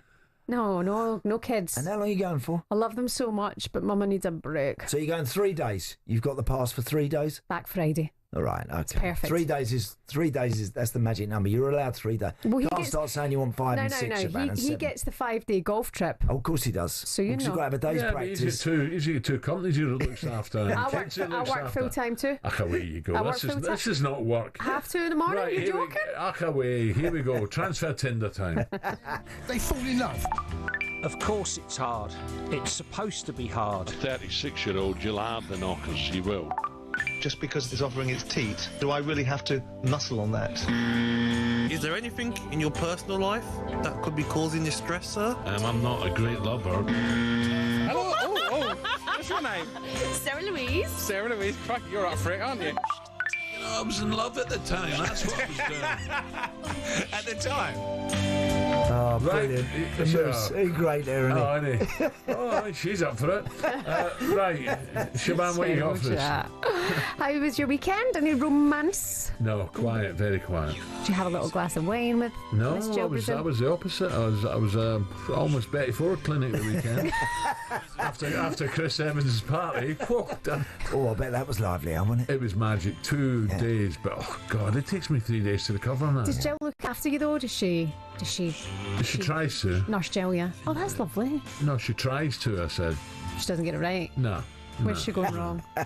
Well, she's in bed before me. Like she's out of it. So the same romance is dead. Well, she's right. She's cream crackered. She's cutting grass, looking after grandkids and all that. She has 2 glasses. She's gone. So it's like a woman after my own heart. Some matchy now. Let's put some players with some clubs, shall we, this window. Right. Like Tinder, swipe right if it's a match, swipe left if you're not for it. Calvert-Lewin, Dominic Calvert-Lewin to Aston Villa. This is interesting. Hot free agent, of course, after the Everton contract expired, following a 9-year stint. It's believed that Aston Villa are now jumping into the race in the last 24 hours to look to add some depth alongside Ollie What's Watkins. the medical team like at Villa? Yeah. Well, this is the thing. It's a shame, isn't it? Listen, I really like him as a player. It's a shame. He's got when you've seen him sort of operating at his best when he's fit. It's just the biggest issue is you just don't know if you're going to get him out there, and so I wouldn't do that one if I was Aston Villa. So why are they? What's the point behind this? Are they going to lose Ollie? Well, no. It looks like Ollie might be a favoured now going into next season. But he's low risk and he's a free agent, so maybe they're just seeing him as backup, hoping that the injury... Andy, Ollie, I don't care what people say. Well, I do, because I'm interested in what you're going to say, but Ollie's back must have been out when Marcus started in front of him on loan. And you know, I kept hearing about people saying how brilliantly he didn't do that brilliant at Villa. He's all right. He had 20 minutes here and there in a few matches. Didn't do that brilliant. Ollie, do you know, Siobhan, Ollie misses very, very few games. I think I saw a stat the other day that I think out of all the Premier League matches since he's been at the club, he's missed about 5 or 6. You know, and you need that. And so I think he brings that consistency and a level of goal scoring that the club know what they're going to get. But I think Calvert-Lewin, I think it's an awkward one, Siobhan. Now, as Al says, he's got his attributes, but he never fit long enough. Well, if he's on is it a free? Mm-hmm. All right, He'd have to be a play-as-you-play, I'll give wouldn't him a chance. I'll give him a chance. I'll go round. Siobhan, just put it on hold a minute, because I want to have a break, because I want to do the next couple. 7:28.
No setback so tough that defeat cannot be transformed into victory.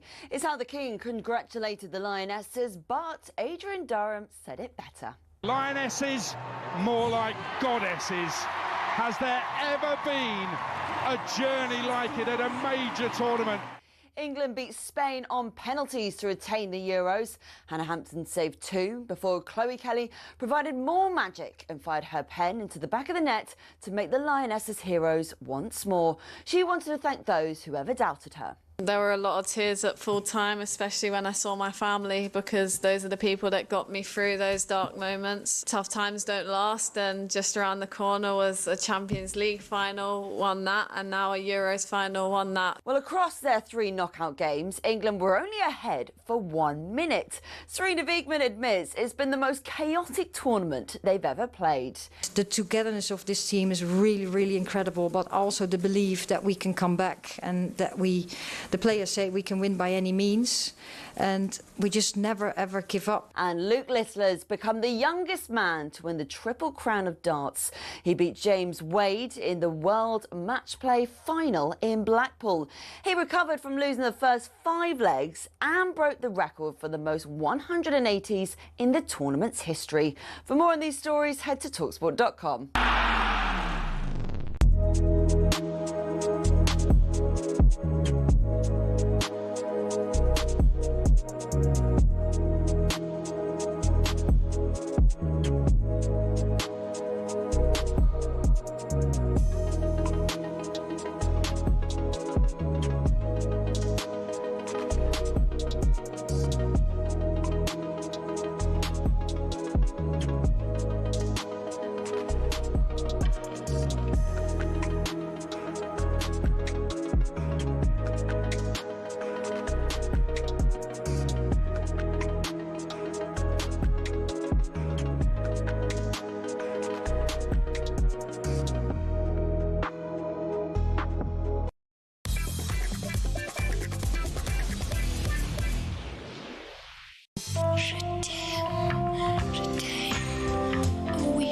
Stick a load of singles in there and then they fall in love. Of course it's hard. It's supposed to be hard. A 36-year-old, you'll have the knockers, you will. Just because it's offering its teat, do I really have to muscle on that? Is there anything? 7:33. Move on. Shaban, what's the next one? Twice in one day, transfer Tinder. Alan Brazil loves it. So we've done Calvert-Lewin to Aston Villa. It was a no from Andy Townsend. Al Brazil On a free, I'll go for it on a free. Fair enough. Let's do Randall Kolo Muani to Manchester United. Bonjour, mais oui, age 26, PSG are reportedly open to letting the forward go. It's available. He's no longer in their plans, with United positioned as front runners alongside Juventus. To give you some of the background on him, 8 goals in 16 games last season, kind of forgotten about there at PSG. One of the 2. Better than what is better than all right. Yeah, no, decent. And look, he's played in big games, big matches. United with Garnacho, Sancho, Rashford all seemingly out the door or going or have gone. That's an area of the field they got to start investing in, Shaban. They got to do something, and United do. I mean, it took forever to get Mbeumo and done, didn't it? In the end, it felt like it took too long. I do think they need to, if they identify someone, go and get them and make it happen a bit quicker. I'm on the fence with this one. Next one. You're not going to swipe? No, I don't know him enough. 40 to 45 million. PSG. No, he went to PSG from Eintracht Frankfurt. My laptop's frozen. Who's the next one? Oh gosh, okay, no left or right there. Gabby Jesus to Tottenham Hotspur. Wow. This is a little bit of a spanner in the works. He's 28, believed to be crossing the North London divide from Arsenal to Spurs, open to leaving Arsenal after falling down the pecking order, especially now Victor Gyökeres has arrived at the Emirates. Tottenham reportedly monitoring him as a potential cover for Dom Solanke. Newcastle also believed to be interested. Pat Jennings the only one got away with that one. And maybe Terry Neal. He was sold in the other way, didn't he? Yeah. Interesting one. I don't see Gabby Jesus wanting to go and be an understudy anywhere. Big numbers. I mean, he's on reportedly something like 250 grand a week. Spurs wouldn't pay all that, would they? It'd have to be would it not be a loan if he's going to go somewhere? It'd be a loan, I would have thought. Or something. Yeah. What about Newcastle? I think if the main man goes, if he does end up going to Liverpool again, that's a hole they got to fill. I do like Gabby Jesus. Again, he spends a lot of time out the team, unfortunately. And what about Jack to Newcastle? The guy from the Mail.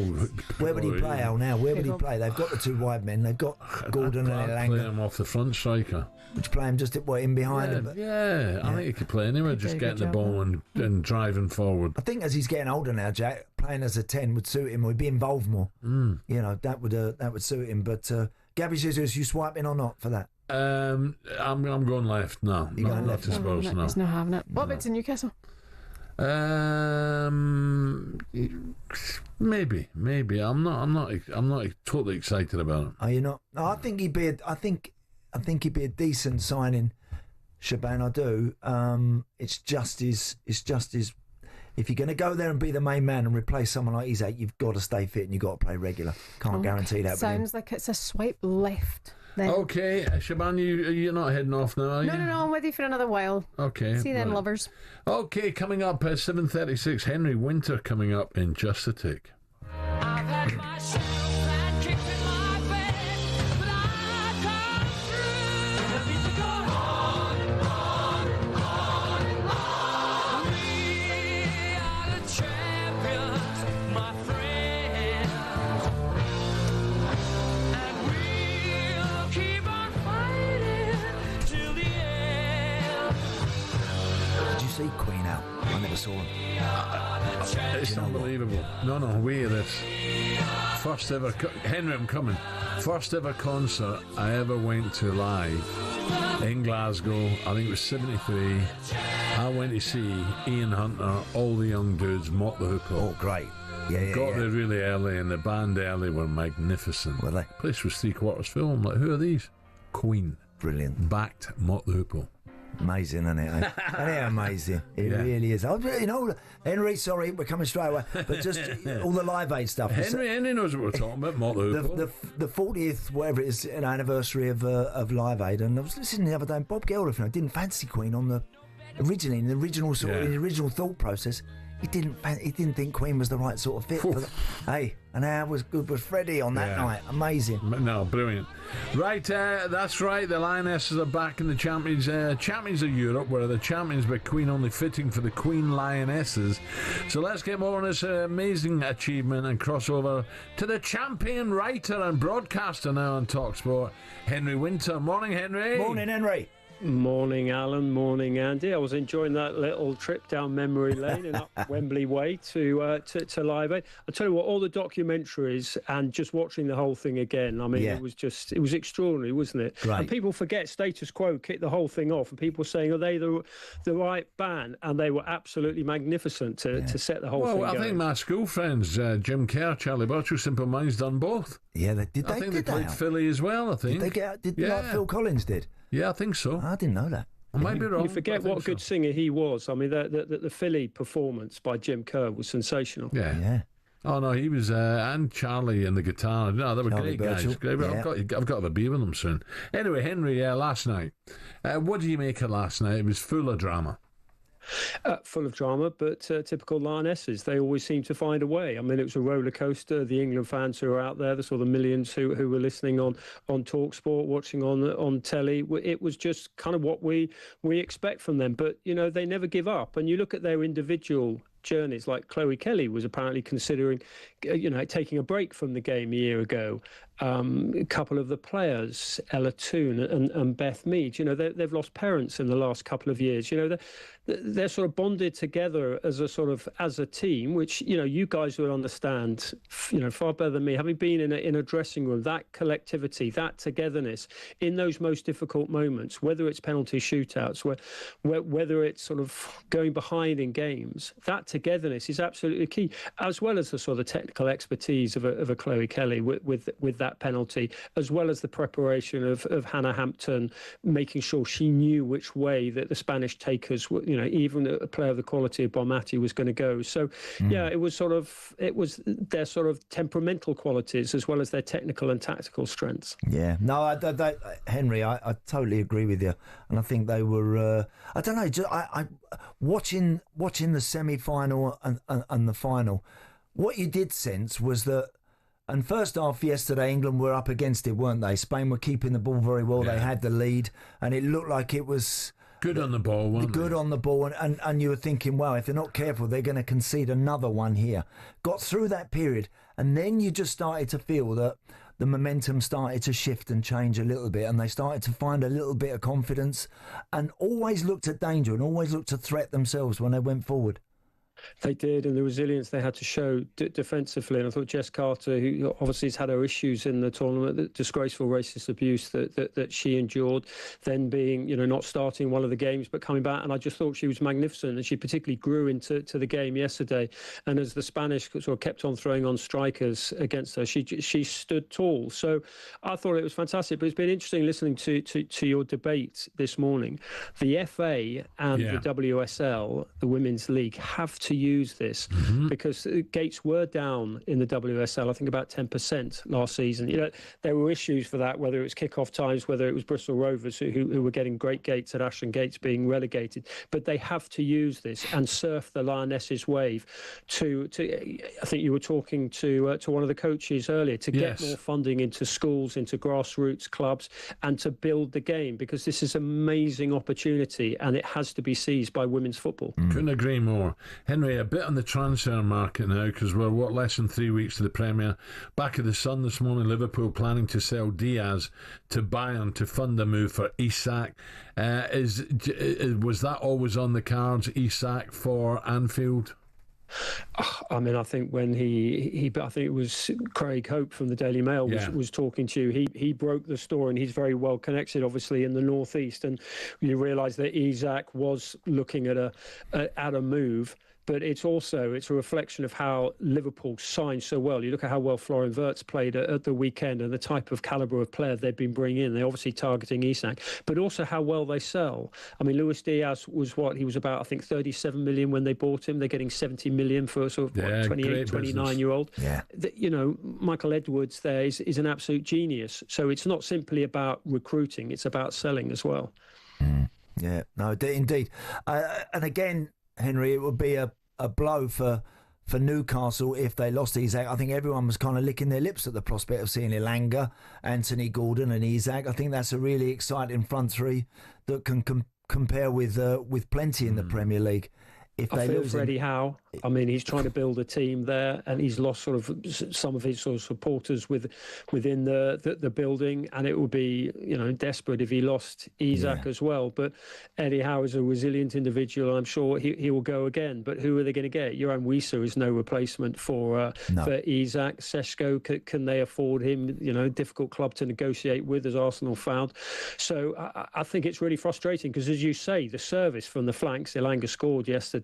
Gordon's a magnificent player, probably going to go to the World Cup. So they need to get. And one club that absolutely loves its number 9. Well, I guess all clubs do, but that's a huge position on Tyneside. Just a quick one, Henry. Gyökeres. There's no excuses for Arsenal now this forthcoming season, is there? No, I mean, you guys have been saying it for sort of 6 or 7 years. Well, pretty much since Aubameyang left. Arsenal needed a centre forward. It's ridiculous. They might have had a title by now if they'd had a sort of proper 9 up there rather than a full striker like Kai Havertz. So absolutely, Gyökeres, battle hard, and we saw what he did at Sporting Lisbon. Now needs to prove it at the very elite level, consistently week in, week out. But he's battle hardened, and he's hungry, and he's ready, and he's exactly what Arsenal need. Henry, top class. Thank you very much. Thanks, Henry. Have a great week, guys. Henry Winter there. Right, let me take a quick call before we're going to find out about Luke Little. What a star he is. Tony's an Everton fan, and Tony wants to celebrate the Lionesses. Tony, good morning. Good morning, Alan. Good morning, Andy. Hello, Tone. Morning.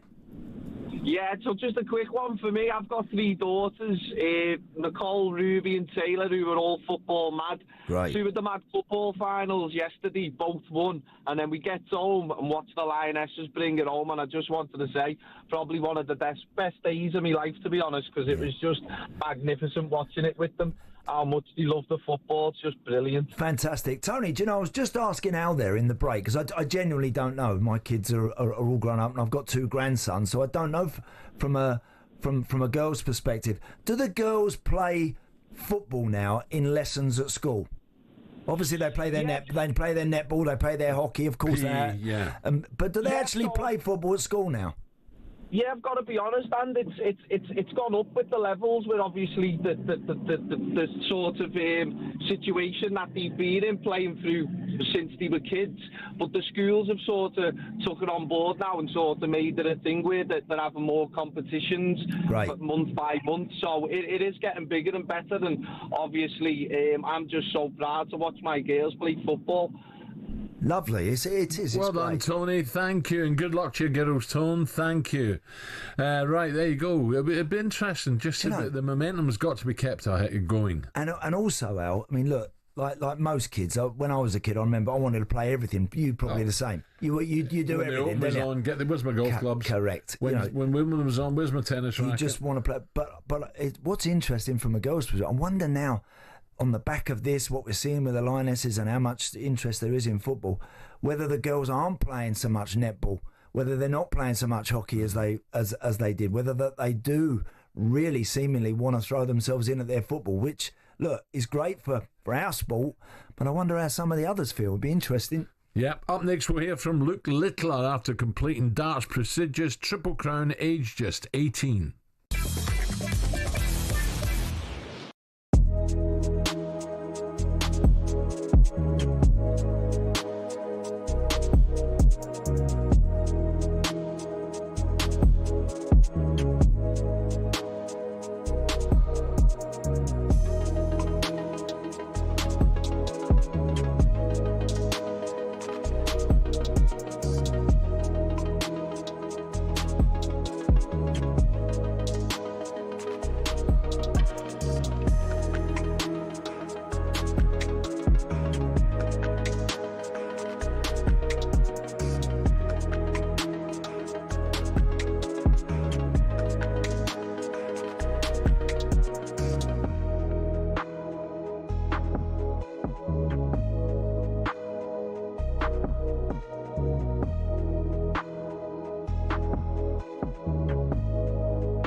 minutes to 8 o'clock. Andy Townsend alongside me this Monday morning. Yes, weird Monday. Monday for you, yes. Makes a change, Al. No. Big week this week or not? This week, 5 Glorious days? Goodwood. No. Glorious Goodwood tomorrow, working. Nice. Wednesday, working. Thursday off. Friday, a bit of Spain. What's your favourite track when you go to, when you're working, when you're covering it for TalkSport? What's your favourite? Cheltenham. Cheltenham still. But this is special. Glorious Goodwood is special. It is lovely, isn't it? Yeah. Oh, no. Setting-wise, well, saying that, Cheltenham, as you know, is magnificent. It is, isn't it? But Glorious Goodwood was totally different. It is just unique. Yeah. The undulation, the climb that comes spinning round. It is. That right hand, you've got to be near right the hander rail. at the start. Yeah, it's just magic. It is lovely. And the views over to the Isle of Wight and the Pims Garden. It's class. And have you got your eye on one or two horses for the next couple of days? Not really. No. I've got a runner tomorrow. I'm involved with Ozzy and Glenn. And we've got one tomorrow, Shadow Dance, lovely horse. He's going to go to the Ebor. Okay. Now, I'm not saying this is a prep race, because if he's got a chance to win, he'll win, right? He'll have a big each way chance. Right. But he'll be cherry right for the Ebor. Oh, nice. And then I think we've got Mannequin running as well. We've got a few coming out at the moment. It's good. All Lovely. good fun. Very good. Problem is you can't be everywhere, can you? Now, darts. Luke Littler became the youngest player to win the darts Triple Crown after beating James Wade in the World Match Play Darts Final. Here's Luke speaking with TalkSport's Mark Wilson after a brilliant victory. Luke Littler, congratulations. Thank you. Got room on your shelf for this? Yeah, well, I'm not sure yet. Not been home in a good 9-10 days. But yeah, it's been a successful week. The practice definitely has paid off, come out successful. And yeah, we'll have to go home and see where it's going to be. It's been a monumental week for you. You've completed the so-called Triple Crown now. One of only 5 players has won the Premier League, the Worlds, and now the match play. What does that mean to you? Yeah, it means everything. Winning at just 18, obviously becoming the youngest match play. The youngest was James Wade, but yeah, just glad to win. The practice did pay off.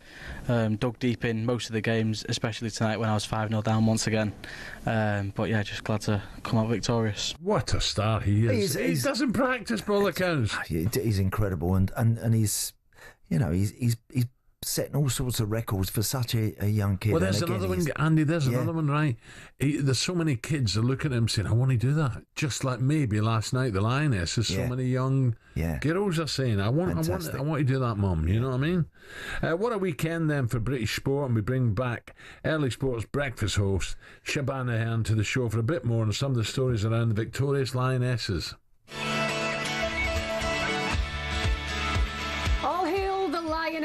What a night it was last night, winning back-to-back European Championships. Did your kids watch it? Oh, yes. We were at a wedding yesterday. My brother-in-law got married, and 50 of us in the room watching that penalty shootout. It was absolutely incredible. The kids loved it. You know, the celebrations, they just know something good. I bet the bride was delighted, wasn't she? She actually was well up for it as well. Hello, I'm over here. Yeah. Do you want to have a bit of cake? All right. It was the best way to start the party. Let's just list through some of the legends that the country now has. Chloe Kelly at Manchester City. She was sitting on the bench after a fallout with her manager. She forced a loan move to Arsenal in January. She won the Champions League. They made her a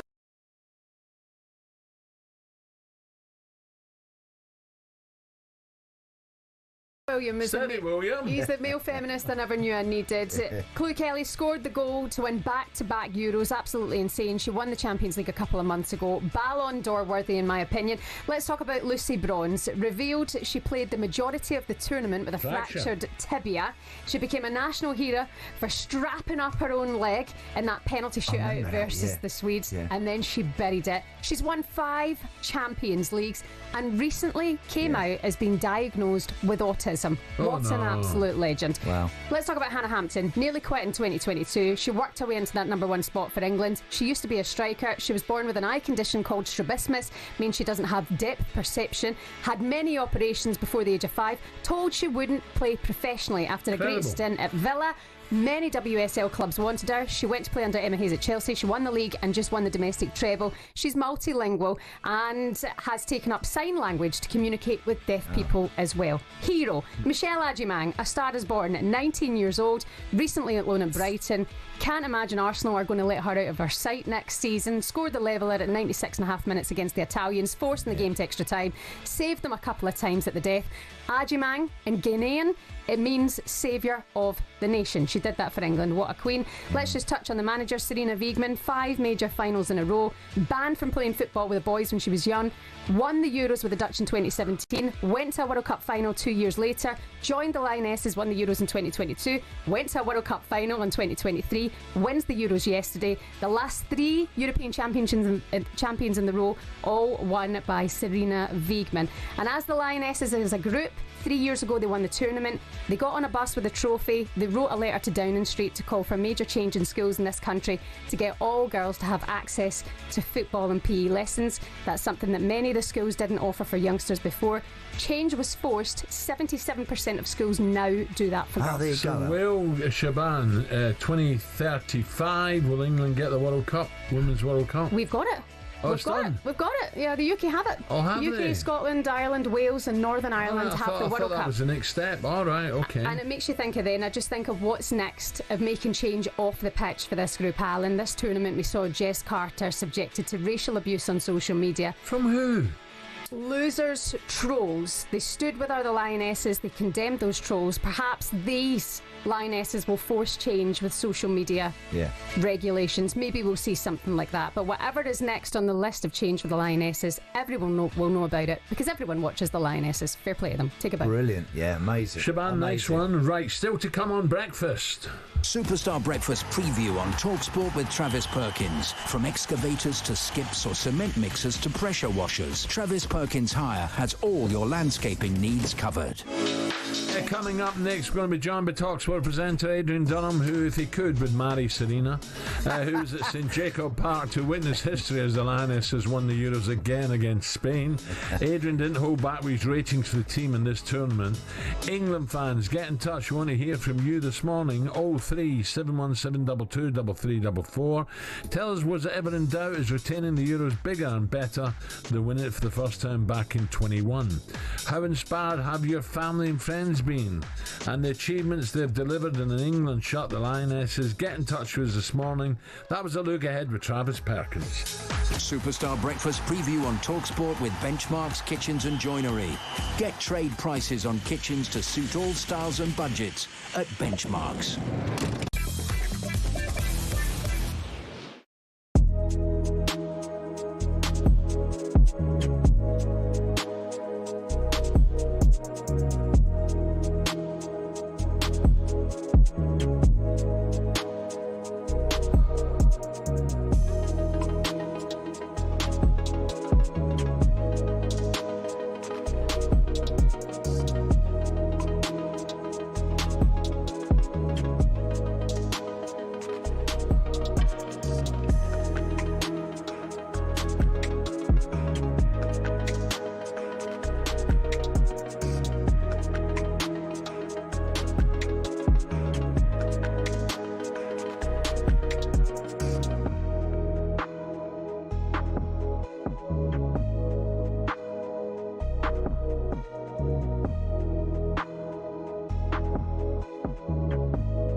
There are no setbacks so tough that defeat cannot be transformed into victory. It's how the King congratulated the Lionesses, but Adrian Durham said it better. Lionesses, more like goddesses. Has there ever been a journey like it at a major tournament? England beat Spain on penalties to retain the Euros. Hannah Hampton saved 2 before Chloe Kelly provided more magic and fired her pen into the back of the net to make the Lionesses heroes once more. She wanted to thank those who ever doubted her. There were a lot of tears at full time, especially when I saw my family, because those are the people that got me through those dark moments. Tough times don't last, and just around the corner was a Champions League final, won that, and now a Euros final, won that. So thank you to everyone that wrote me off. Well, across their 3 knockout games, England were only ahead for 1 minute. Serena Wiegmann admits it's been the most chaotic tournament they've ever played. Every time we could come back, because in quarter-final, semi-final, now in the final we came behind. The togetherness of this team is really, really incredible, but also the belief that we can come back and that the players say we can win by any means, and we just never ever give up. Meanwhile, Lucy Bronze has now revealed she played the entire tournament with a fractured shin bone. The team returned home victorious this morning and will get a parade through central London. Elsewhere, Ben Stokes says he would have never kept batting for personal milestones after there was no chance of a result. Like India did in the drawn 4th test, Washington's Sundar and Ravi Jadeja both made centuries late on day 5. England are 2-1 up in the series, with the final test starting on Thursday at the Oval. And Luke Littler's become the youngest man to win the Triple Crown of darts. He beat James Wade in the World Match Play final in Blackpool. He recovered from losing the first 5 legs and broke the record for the most 180s in the tournament's history. For more on these stories, head to talksport.com.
Minutes after 8 o'clock. I tell you what, you don't get any time here now, do you? Don't get much time, Al. 3 minutes. Tell you what, you got to be on your. If you need to go to the loo, Oh, in the forget break, it. Forget it. Struggling, aren't you? Yeah, to get there and get back. I've got a couple of bottles here. Too Turn much that info. camera off. 3 minutes after 8 o'clock. TalkSport Breakfast with Arnold Clark. Get the UK's best used car deals guaranteed. Alan Brazil, Andy Townsend. On the way this morning, we continue to react to. Well, it was a massive weekend, wasn't it? In sport, British sport, wins for the Lionesses, the Lions, Luke Littler, Lottie Wood. What about her at the Women's Scottish Open? Is it Wood or Wood? Yeah. I thought it was Wood. The Women's Scottish Open. That was her first. She's just turned pro, isn't she? Is that right? Is that first I think event? so. I'll find out more, but I believe so. Plus, the cricket team head into the decider with India 2-1 ahead.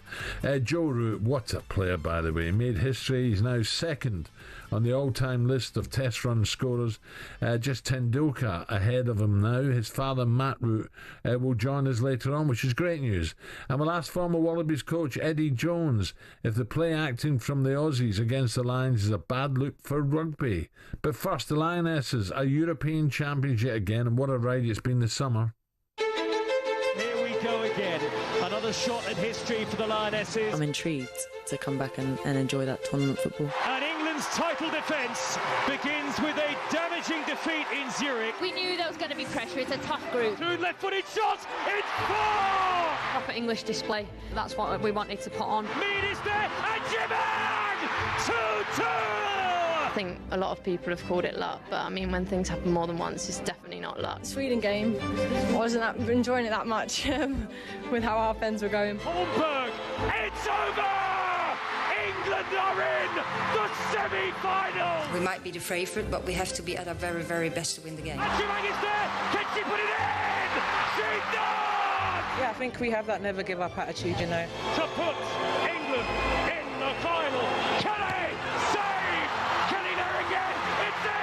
It really is about that squad. It's a special squad. We came to the tournament, we wanted to be here, we wanted to be in it till the end. And can they bring football home again? Struggling with the fact I can't process this tournament. Alessia Russo equalises for England! And now it goes to penalties. Kelly from 12 yards to make England champions again against Katakoi. Hop, skip, jump. Oh my goodness! What a penalty kick! And then winning it with penalties with Chloe, the last one. Yeah, it's an unbelievable scenario. History makers, Lionesses. This is England, champions of Europe again. And once again, coming from behind to eventually beat Spain in the final. The tournament was slightly overshadowed, though, by racial abuse aimed at Jess Carter. Here she is speaking to Talksport about how she managed to deal with that. Yeah, for sure. I think there's, some of the performances I've put in, I've been disappointed with myself, and I've been going to games second-guessing myself, being hesitant. But I know I belong on this stage, and I know that I'm capable of performing with the best athletes, best players, and best players that, playing against the best players, sorry. So I think I just went out today with no fear. I was kind of like, it can't get any worse than the previous game, so go out, give it my all, and that's what I did. Right, let's cross live to the airport in Switzerland the morning after the night before and speak to TalkSport's voice of live football, Adrian Durham. Adrian, I believe there's a lovely little English rose tattoo with Chloe above it on your left forearm. Yeah, listen, you know what happens when you celebrate too much, you lose track of what's happening in your life. Yeah, of course there is. But there may well be at some point. But listen, it was absolutely fantastic. Did you get a good Durham rating or not? They all got 10 out of 10, mates. Because some of them numbers, they'd have been a bit harsh, hadn't they, throughout this tournament? They have. Yeah, just feel grateful you're not playing anymore, Andy. What was your feelings like? What were you thinking at half-time? Well, I mean, I had a bit of a rant at half-time because she started Lauren James and clearly wasn't fit. Correct. She was running through a tree called towing a caravan, and I just thought, surely you should realise she's not fit. We were playing with 10 players in the first half. Put it right in the second half, and they were so competitive, so much spirit, got back on level terms, took it to pens. So half-time, I wasn't happy at all, but by the time the winning penalty went in from Chloe Kelly, you can't be anything but ecstatic. What an achievement. Yeah, I know you've still got to do it, but I think because what the girls went through in the tournament and the way that they got through some of those games in extraordinary fashion, really, as that game went on yesterday, you just felt it was absolutely going to be theirs, and that by hook or by crook, whatever it took, that they were going to get over the line, didn't you? Andy, you're right. And I think what was happening in the first half was that England had a great chance. Lauren Hemp was through, and the keeper made a great save. She made a couple of saves, actually, Spanish keeper. But they controlled the game, Spain. They took the lead, and I thought if they get another, they could run away with it here. It might even get a little bit embarrassing, but they stayed in the game. That's the big thing with England. Even at 2-0, they've got so much character and quality, especially off the bench. They've got a deep, deep squad. They stay in games, and that's what they've done. It's been an incredible journey in this tournament. They were out about 3 or 4 times at various stages of the tournament, somehow managed to keep themselves in it, and they've only gone and won it. I mean, when you look back, could you say they were the best team? Well, they've won the tournament, and that's all that matters. Yep. There might have been other teams played better. But this England side had a depth in the squad, a character and a spirit that none of the others could match, and it's seen them through to victory in the end. Will you be at the parade on Sunday, Adrian? He's driving the bus. Never mind be at the parade. Well, the parade is tomorrow. Yeah, we're waiting to find out what we're doing. TalkSport will be there, definitely. I've stuck my hand up for it, but yeah, I will be there if needed. Yeah, absolutely. Now, Adrian, what's important now is, will this all be forgotten, or the FA, corporate sponsorship, they have to move on again.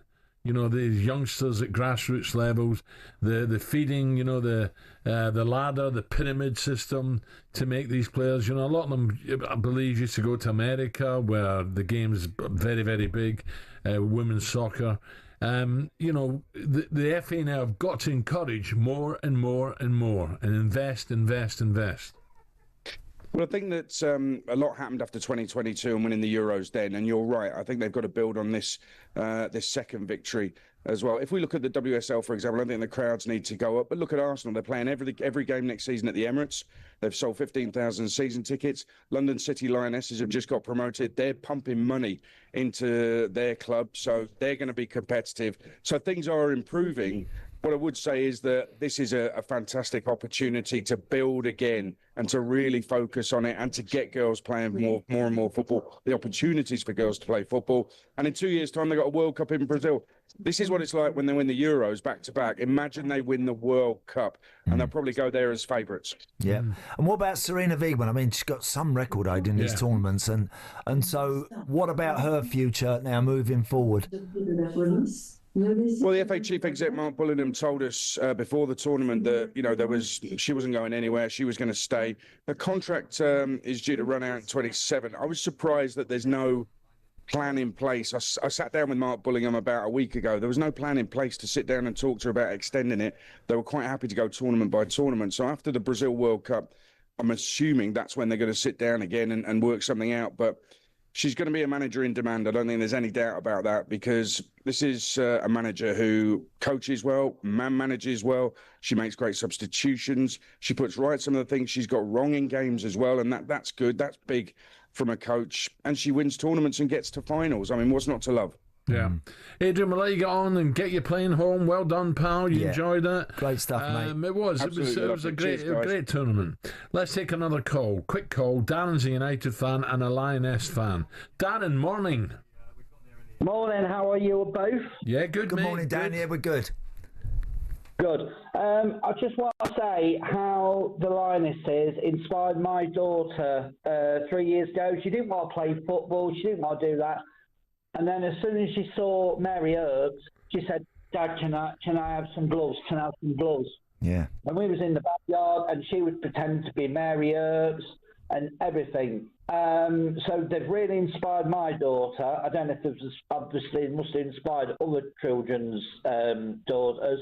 But I also want to say the determination shown by the Lionesses this tournament. I mean, you've had Chloe Kelly, who's been sort of left out of Man City and forced to move to get football. Lucy Bronze, I mean, she is a machine. I mean, to strap her leg up, to carry on, and then to find out after that she had actually got a broken bone in her leg and carry on playing football, and Carter for standing up to these idiots who are trolling it on Facebook and hiding behind a screen and a keyboard. I think that's disgusting what she's had to go through, but they're so brilliant, really. Yeah. It's a good point, Dan. Darren, nice one, mate. Thank you. So Darren's daughter now, get me some gloves, Dad. There you go. Do you know, Al, talking about social media just quickly, it's very difficult in this day and age. You and I, we don't do that much of it. No. And so it's difficult for us to comprehend. But Jess Carter and her teammates and others coming into the game is the world they live in. I have no idea how you stop these idiots going on there and what compels people to even want to go on there and start spouting racist stuff online. I've got no idea how you would even begin to stop that. People keep talking about the companies that control it.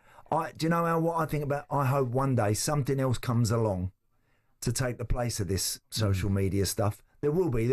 In 10 years' time, there'll be something else that comes along and people will communicate via something different. And there's a new one coming out for, how can I say this without sounding not arrogant, but there's a new one you can come out where you can't get stick on it. You can interact. I could interact with you, with Parla, people in other sports and stuff like that, where there's no. So it is being policed, and it is being. Yeah. Well, it's not been allowed. That's coming out very soon. Well, there you go. Well, long overdue, I would say. But I sincerely hope something's done about it, because what happened to for for girls like Jess Carter and others taking part in sport. You're an easy target sat there. And for these kids nowadays, you and I, we can ignore it and it don't bother us. And we've been around too long. But for a lot of these, it really does affect them big time. Up next, we'll speak to Hannah Hampton's former manager at the Villa, Carla Ward.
Right-footed, Hampton saves again!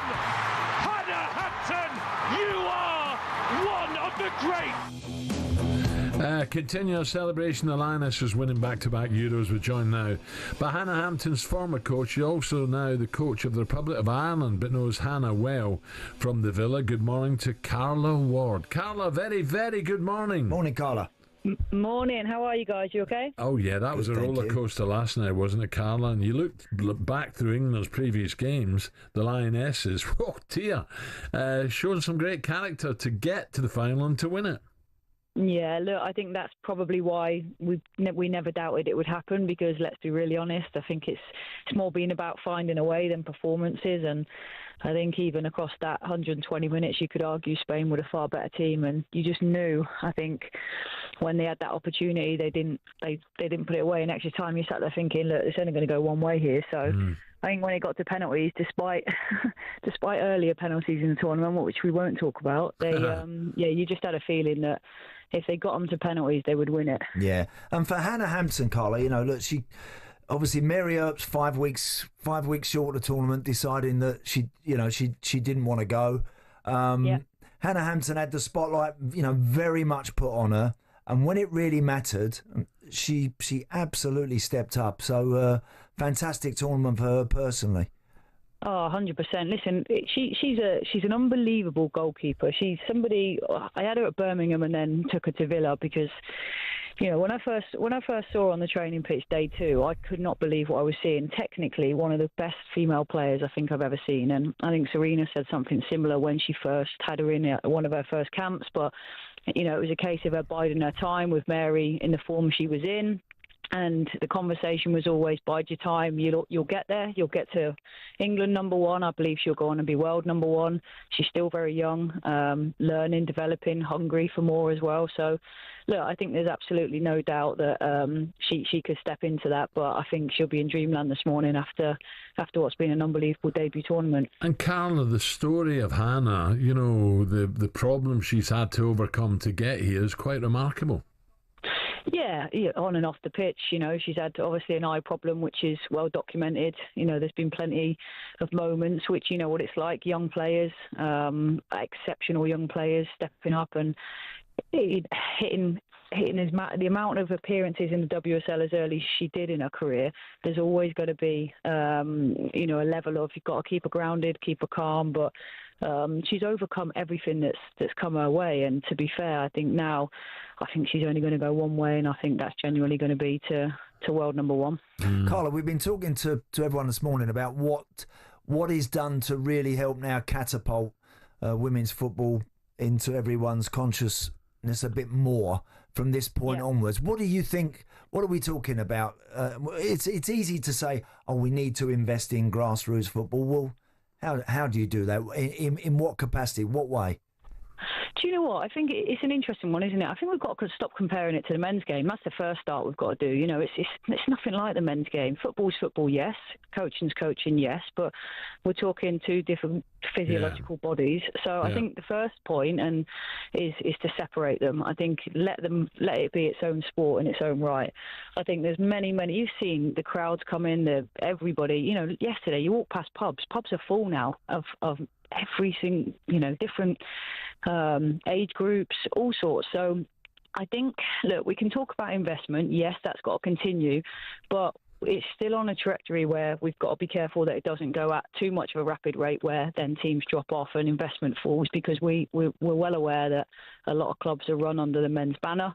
You know, we know at the moment women's football is a loss to a lot of clubs, so there has to be some careful consideration to that as well. But I think first and foremost, it's a recognition of its sport in its own self, rather than the men's game as a lot of people keep talking about it as. Carla, I tell you what, very, very good what you just said there. I really appreciate that. Excellent. And Carla, just when you see Hannah, give her our congratulations. Well done, Carla, and good luck with your career as well. Thank you. Well done. Thanks, guys. Carla Ward there. Yeah, very good. Very good. Al, look, off the back of the Lionesses' amazing win, right, they need to invest. It's Woody, actually. Woody's the name on this. Off the back of the Lionesses' amazing win, they need to invest in grassroots football for girls. There are not enough pitches as parks keep getting closed up and down the country, and the ones that are available do not have toilets, which are essential for the girls. Girls can't just pop behind the bushes or behind a tree. Of course they can't. Absolutely right. You know, they got to. No, it's a massive headache now for the FA. Yeah, they've got to. But you're right. You'd like to think already that there would be. That there are plans in place to ensure that there are enough facilities. Goodness me, in this day and age, for a country like this one to not have enough facilities for people to turn up, rock up and play is bonkers, isn't it? It sure is. Right, 8:23, time now for the very, very latest odds. A few big days coming up. Well, we've had a brilliant few weeks, haven't we? But there's a few big days coming up in the racing world with Coral and Simon Clare. The Coral Daily Download on TalkSport with Coral. We're here for it. 18 plus, begambleaware.org. Simon, a very good morning. Good morning, guys. Nice to chat. How are you, Simon? All good?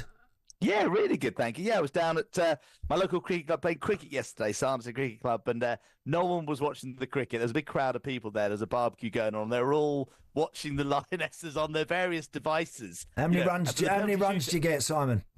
Yeah, I don't want to talk about that. Got six and got triggered by an umpire, and the bowler was the best man at his wedding. Funny that, but anyway. Oh, there you go. Oh, hello, sore loser. But look, let's celebrate like this. People were watching on their devices, but of course all the different iPlayers were at different speeds, so the cheers were going up yeah, at different points. Do you know what I mean? A bit like air races. Yeah, remember that? Yeah, with Nick Gifford. Oh, exactly. Dear.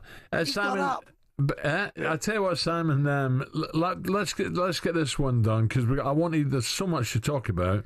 Lionesses, we've got to look ahead to the World Cup now. What price them to win it? Yeah, they're 6-1 to win the 2027 World Cup. This is Brazil, yeah. Yeah, exactly. And Spain are favourites there. I mean, it's interesting. Next year's World Cup, the men's team are 13-2, just a tad bigger to win the men's World Cup. So the women are a shorter price, and probably, I mean, God, we know how tough it is for the men to win the World Cup. I'd fancy the 6-1. The women maybe pulling off a victory, having got to the final, of course, 2 years ago against Spain, where they came up short. So it's an incredible achievement by the Lionesses. I mean, in terms of doing it the hard way, they couldn't have done it in more dramatic style. And that's what sport's all about. That's what's going to make it so memorable. Not just winning the Euros, the fact that at every turn it was last-minute winners, penalty shootouts, just the sort of thing that puts the nerves through the shredder. So well done to the girls. Just a quick one. Sports Person of the Year, Chloe Kelly. She's got to be almost well, would she be second or third favourite or favourite? Yeah, listen, Rory McIlroy's Masters win, getting the calendar, completed the Grand Slam. The Grand Slam, you got it, Andy. Thanks, mate. He's 6-5 favourite, but Chloe Kelly's just 7-4 second favourite, and she'll have a real shot at it. Look, little or nowhere. Littler's 14-1. I mean, he's there. I mean, God, he's the fourth favourite. We've got Hannah Hampton at 6-1. I mean, the Lioness will be a shoe-in for the team award. But the fact that you got Chloe Kelly and Hannah Hampton, the top three in the betting for the Sports Personality of the Year, with a great like Rory McIlroy, just shows you what a dominant achievement it's been this year. Well, I'm heading down to Goodwood after the show, Simon. Where'd I head down? Is it Pease Pottage? Come off there and head down towards Petersfield that way? I'd always go past Pease Pottage. I know it is Pease Pottage. Then you go around the Horsham roundabouts and all that way. Yeah, that's the way I'd go, Alan. I mean, where are you staying? Somewhere nice, I hope. Goodwood Park Hotel. I'm pretty sure. Not with the rest of the team who are broadcasting tomorrow. Oh, they're not in there. Oh, what a shame. Hey, it's going to be a good day tomorrow. Do you think I'm staying the other side of Portsmouth? You're having a laugh. Your horse is running in the Coral Chesterfield Cup tomorrow. First race of the meeting. Shadow Dance, 12-1. He's a nice horse. He's a nice horse. But our target is, I don't mind telling you, I'm not saying he's not going to run well and win, and he'll run well, but our target is the Ebor. Yeah, so he's going to appreciate a step up in trip in time. Because I think it's over 10, 11 furlongs. Sorry, he's drawn out. He's got a high draw, so it's going to be difficult getting over. 14. But we'll see. But it's good racing tomorrow. We've got the Goodwood Cup. Illinois, who was second in the Gold Cup at Ascot for Aidan O'Brien, is 11-10 favourite for that. And then on Wednesday, you'll be back broadcasting in the Wednesday morning as well. We've got Field of Gold, the best horse in Europe, running. He's a 4-9 chance against Rosalian and Henri Matisse in the Sussex Stakes. So Simon, was that a horse that was unlucky in the Guineas? He was very unlucky in the Guineas. Came third. So just finally, Simon, the cricket. What odds have you got for the fifth and final test? Yeah, it's in many ways a draw, although everyone was rooting for England yesterday. It was quite a good result for the series because it's been a brilliant series between England and India, and it all goes down to the Oval on Thursday. England are even money to win the fifth and final test. A draw would win them the series. That's 7-2. And India, if they're going to pull this back and draw the series, and I think many people would say that might be a fair result, actually, given how it's toed and froed. They're 15-8 to win the fifth test of the Oval. But I think the weather's set fair, so it'll be good fun seeing that final instalment of what's been a brilliant cricket series. Simon, a very wet Spa yesterday, and I thought it was a brilliant race from Oscar, who was second in the grid, overtook Lando, and just amazing drive on the tyres. Lando kept pushing, and it's a great shame he made a couple of not bad errors, because he was pushing so much that he just lost a little bit of time, at corners where he took it a bit wider because he was pushing.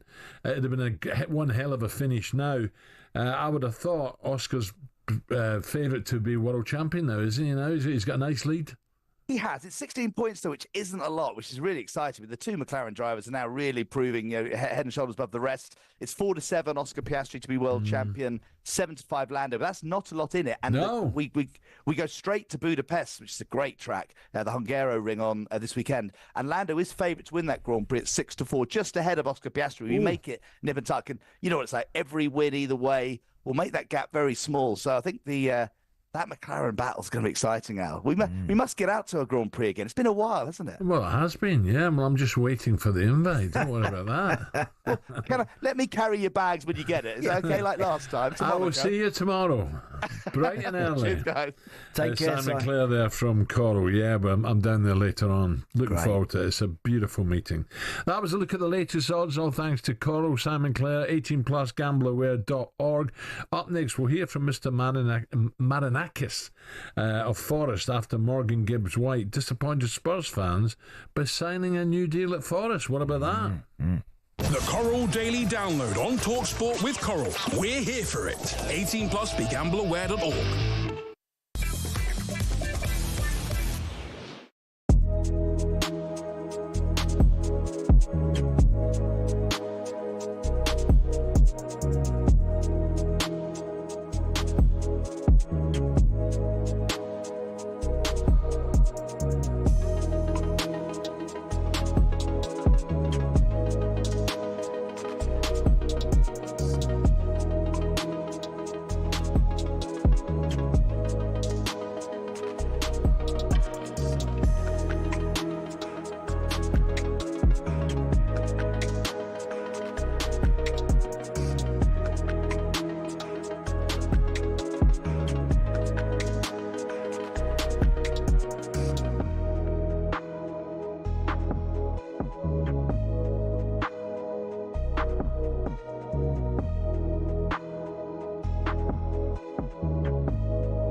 No setbacks so tough that defeat cannot be transformed into victory. It's how the King congratulated the Lionesses, but Adrian Durham said it better. Lionesses, more like goddesses. Has there ever been a journey like it at a major tournament? England beat Spain on penalties to retain the Euros. Hannah Hampton saved 2 before Chloe Kelly provided more magic and fired her pen into the back of the net to make the Lionesses heroes once more. She wanted to thank those who ever doubted her. There were a lot of tears at full time, especially when I saw my family, because those are the people that got me through those dark moments. Tough times don't last, and just around the corner was a Champions League final, won that, and now a Euros final, won that. Well, across their 3 knockout games, England were only ahead for 1 minute. Serena Wiegmann admits it's been the most chaotic tournament they've ever played. The togetherness of this team is really, really incredible, but also the belief that we can come back and that the players say we can win by any means, and we just never ever give up. And Luke Littler's become the youngest man to win the Triple Crown of darts. He beat James Wade in the World Match Play final in Blackpool. He recovered from losing the first 5 legs and broke the record for the most 180s in the tournament's history. For more on these stories, head to talksport.com.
sky, 'cause you're a sky full of stars.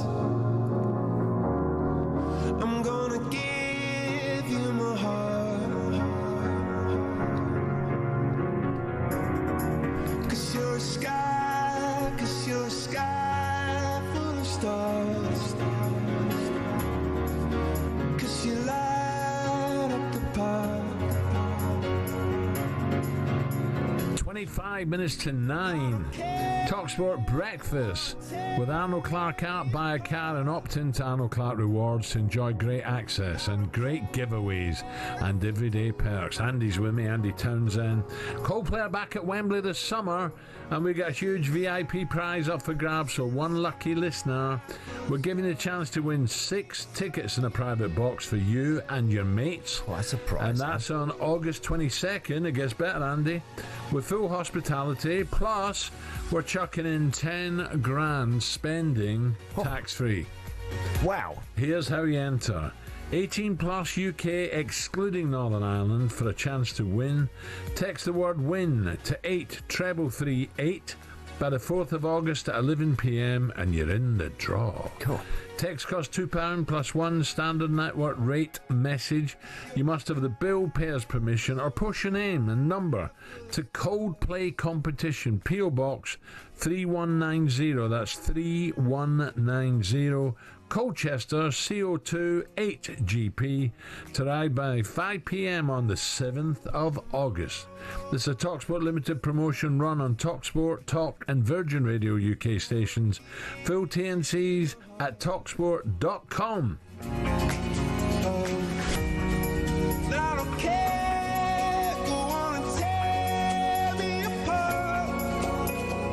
Well, I've just seen it, to be honest, for the first time. Andy, this is this A1 spin-offs of AI. A1. I say that all the time.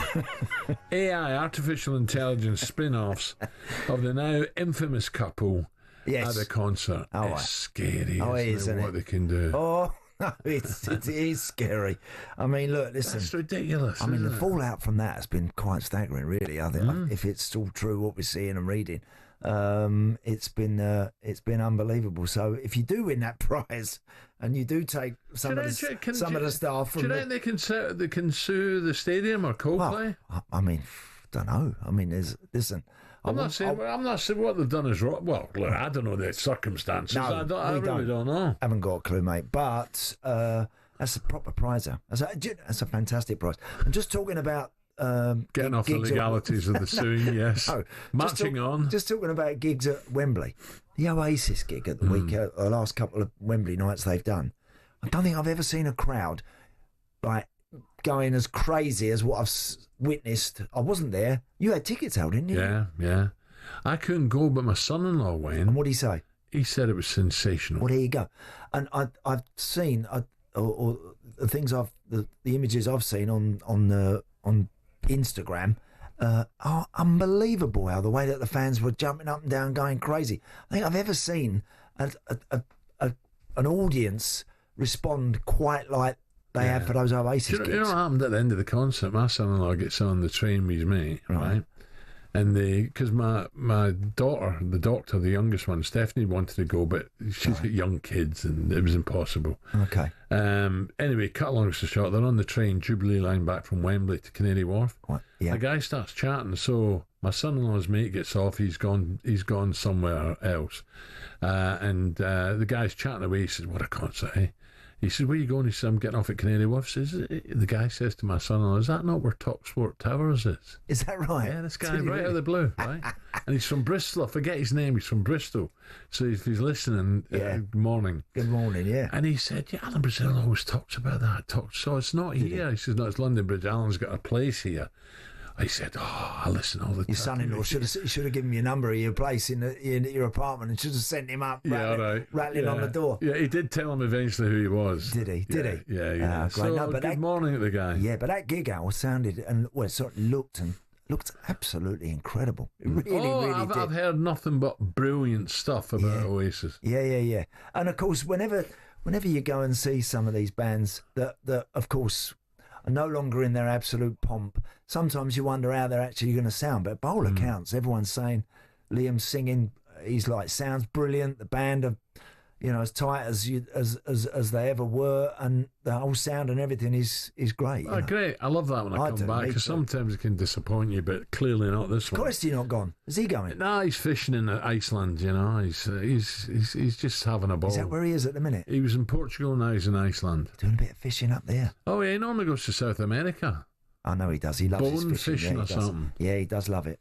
I'm not sure if he catches it. I think he puts all his gear in and just gets on it. Gets the waders on and sits there. I'm not sure he even makes a river.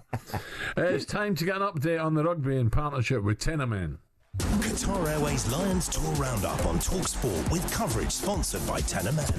With Tenamen's unbeatable product lineup, you get the protection you need for the lifestyle you lead. Find out more at tenamen.co.uk. Talking about Oasis quickly, the Erin's just come in with a couple of coffees. Now, Erin and her dad were at Oasis. Yes. Her dad I know very well. Okay. And I think he's 63 now, and he got an Oasis tattoo on his, Did he really? Give us a break, will you? Where did he have it done? That's the most important thing. No, he shouldn't. It was on his forearm. It was on his arm. Yeah, Right. Eamon, behave, will you? In front of just over 90,000 fans at the MCG live on TalkSport on Saturday, the Lions left it late to win a remarkable test match to seal the series 2-0, having come back from 23-5 down. There you go. It wasn't quite 20, it was nearly. Yeah. In the final minute, Hugo Keenan crossed the lines to seal a memorable comeback in front of a record crowd, over 90,000.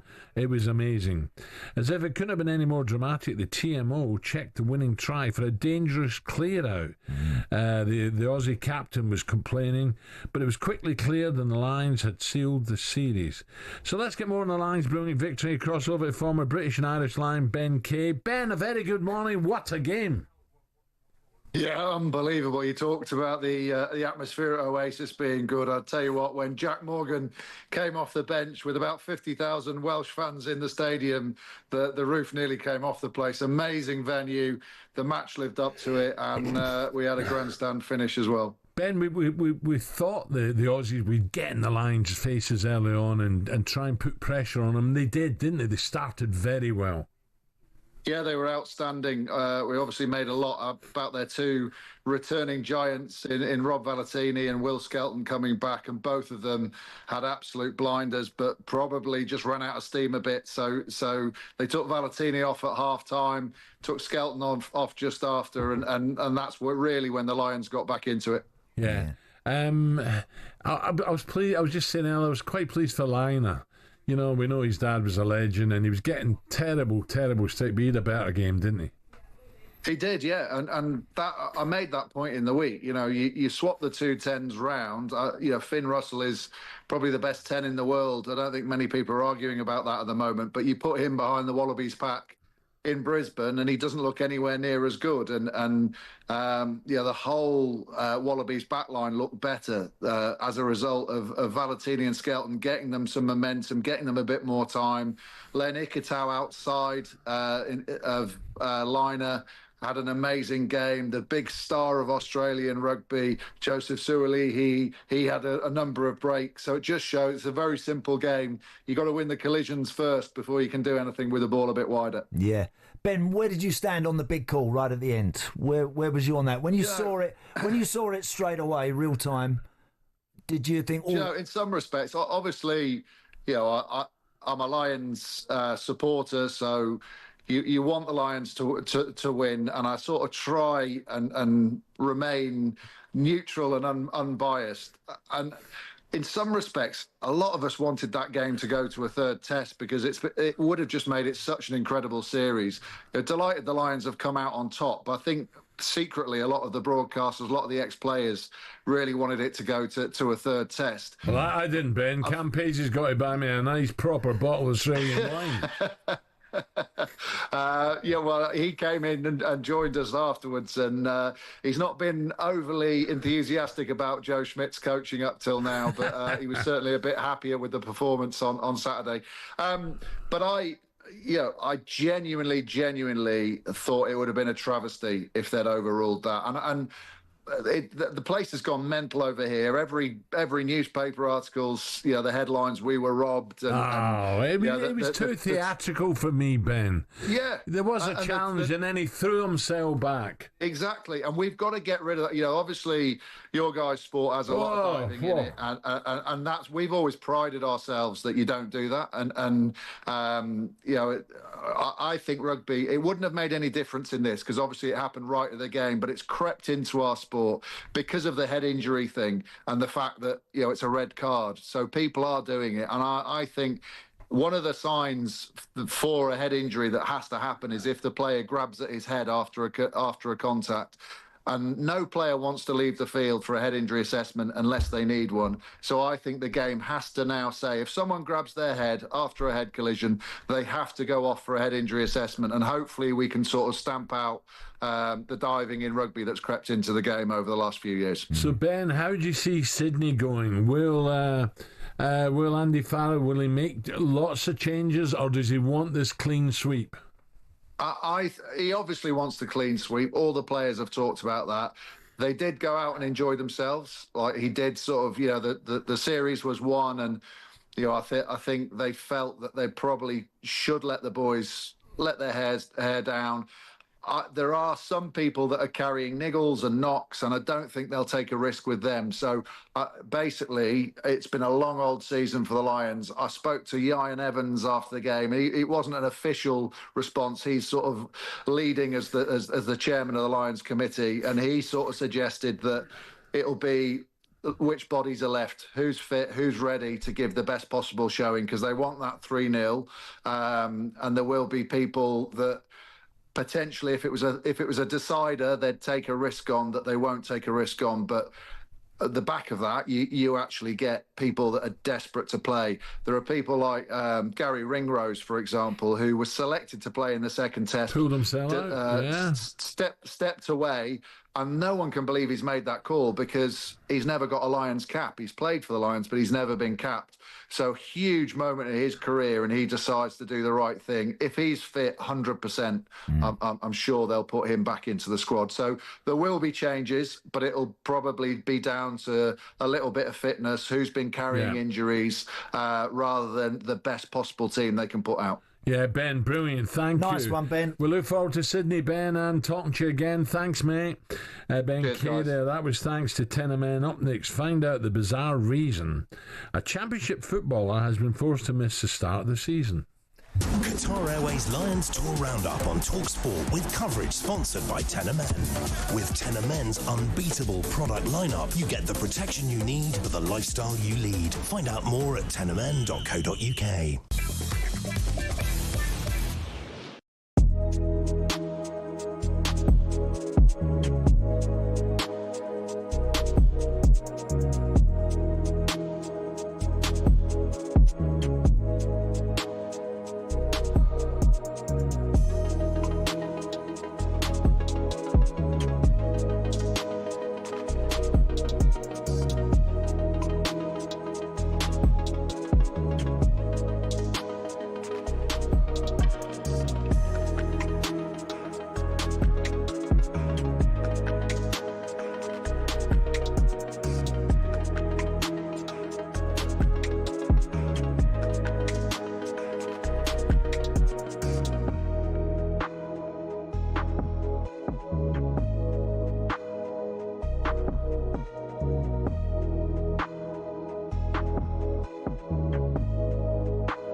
Okay, 10 minutes to 9. Andy Townsend alongside me. So football came home again for the women's team last night, beating Spain in penalties. And we used to call it Bal when I was a kid in Glasgow. It's Basel, but we used to call it Bal. I think we did, you're right. On the Rhine. Yes. TalkSport reporter Angelina Kelly caught up with a few fans after the game last night. Safe to say they couldn't contain their excitement. How could you blame them? Whoa. Here with some more Lionesses fans. England have just won the second Euros. What were you going through during that game emotion-wise? Well, my mum couldn't even watch. She had to go and stand up by the toilets because she was going to have a heart attack. So she's in the stadium and had to go to the toilet? Absolutely. She couldn't stay in her seat. We've travelled 30 hours. We drove all the way through France yesterday. And we are just totally overwhelmed. We were there at Wembley when they won the last Euro, so we think we're their lucky charms. 100%, and it's worth every minute of that journey, isn't it? Yeah, absolutely. I'll do it again 1,000 times over. These girls are history makers, and we're just so proud of them and everything they represent. And yeah, they're changing the game of football, and we love it. We love to see it. It absolutely inspires the next generation. My daughter here is playing football now in our local city teams, and we're just absolutely thrilled to be able to come and see them on the proper big stage, see them on the TV in the WSL, and they were brave and they've absolutely deserved it. They've scrapped their way here. Every single match, they've stolen it, and they absolutely deserve that. Is your daughter now dreaming about being an international champion after watching the Lionesses do it twice? How inspired have your family and friends been by the Lionesses and the achievements they've delivered in an England shirt? There you go. And the big question now is, how should the FA honour Serena Wiegmann? 03717 223344. A record in major events. Incredible. It is astonishing. Anyway, move on because we'll take calls later, Andy, in the final hour. Now, time for a bit of this. Here we go.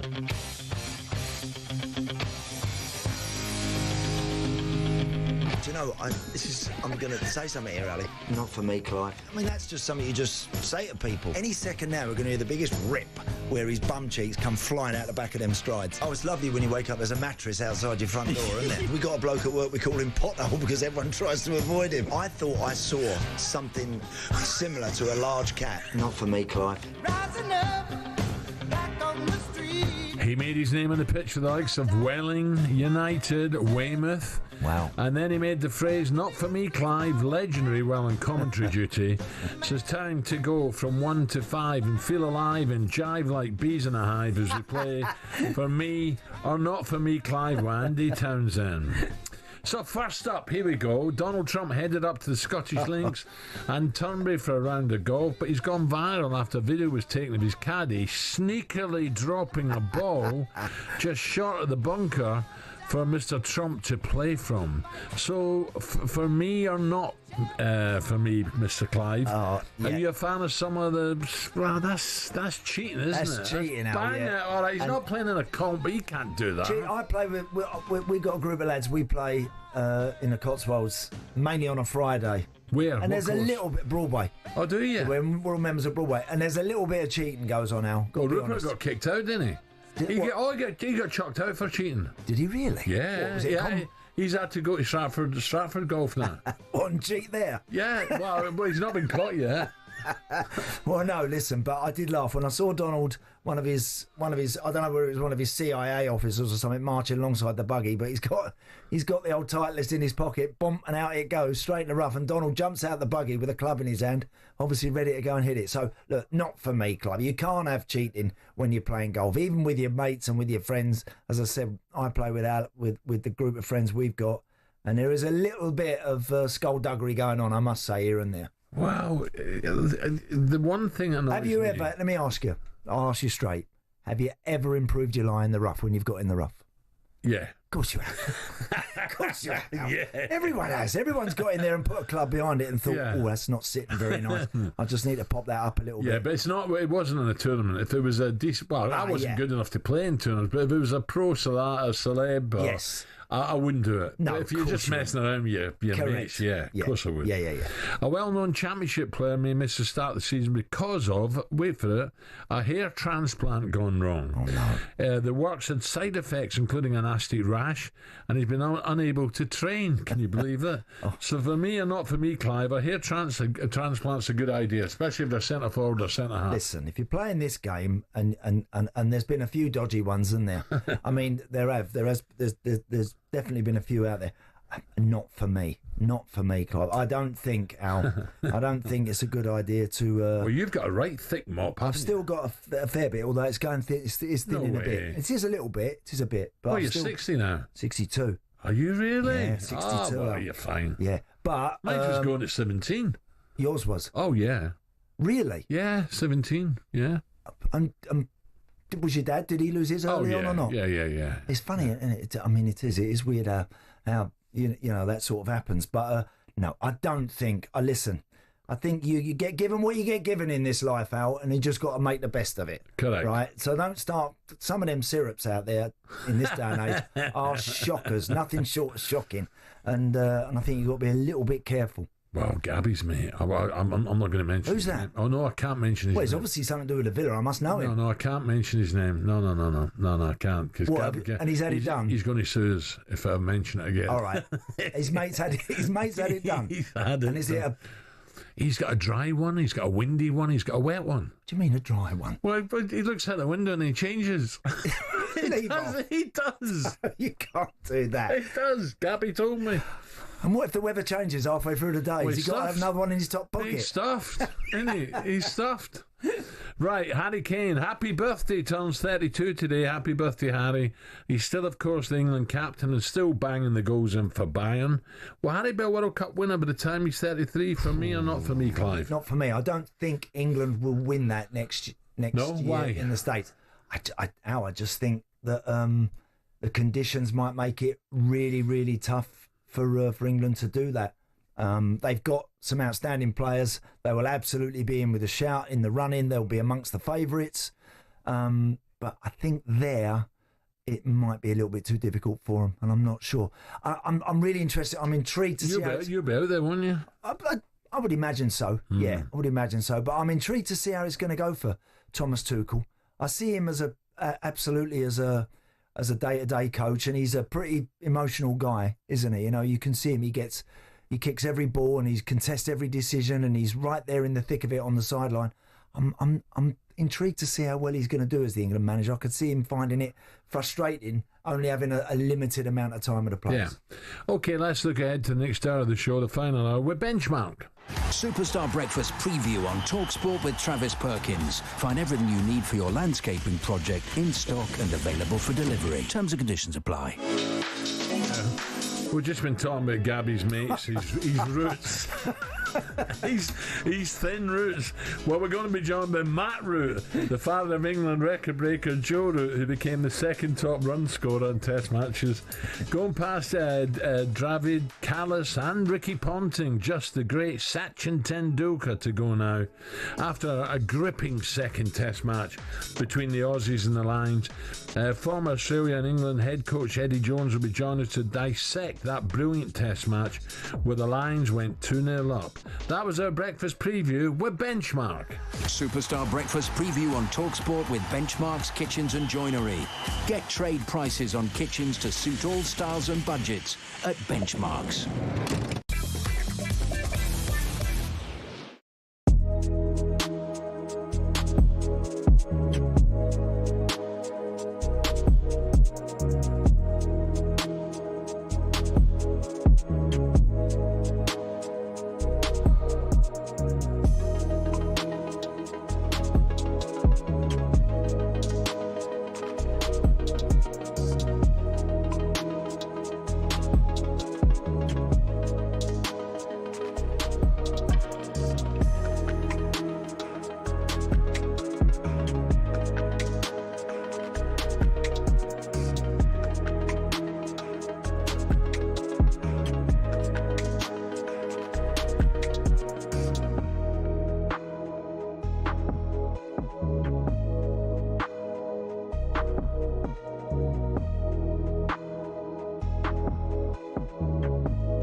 There are no setbacks so tough that defeat cannot be transformed into victory.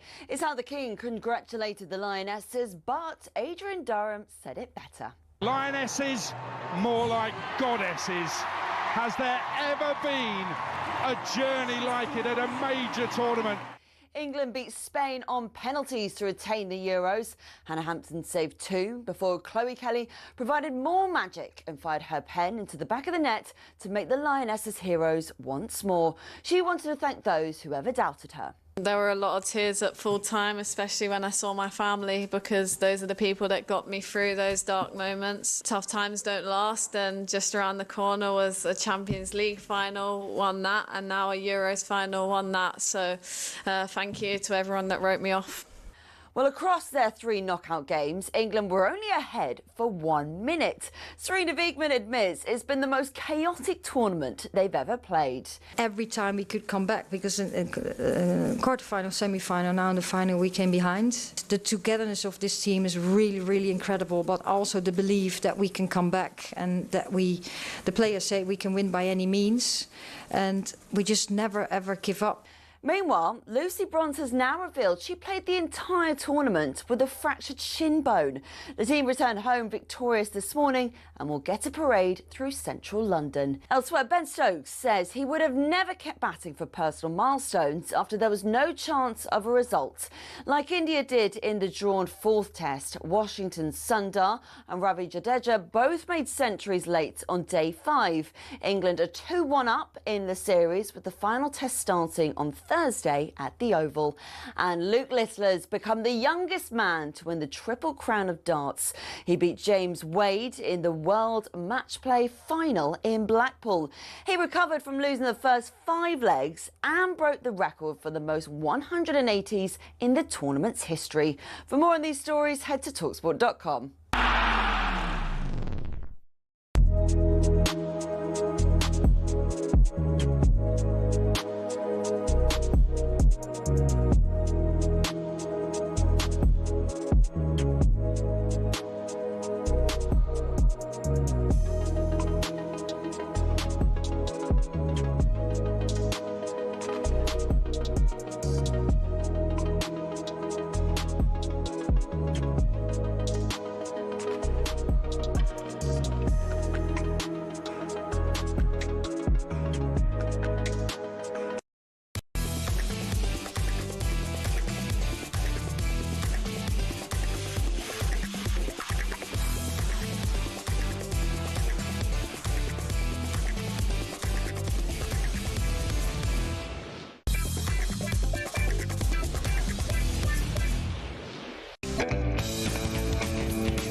Okay, the final hour, 4 minutes past 9, TalkSport Breakfast with Arnold Clark.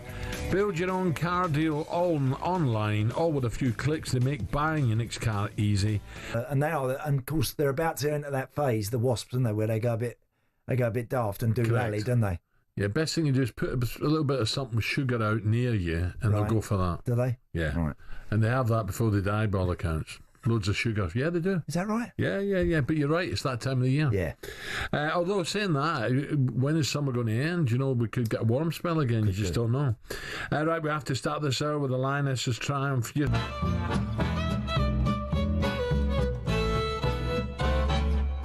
Rookies Roundup, right here every day. You know, he knows he's the main man at Forest. It's a big year for all those sort of players on the fringe of the England squad, and I think he's on the fringe. Obviously, he was left out by Thomas Tuchel for the first squad originally. So maybe, in terms of getting on the plane for the World Cup, staying at Forest is not the worst idea in the world. Yeah.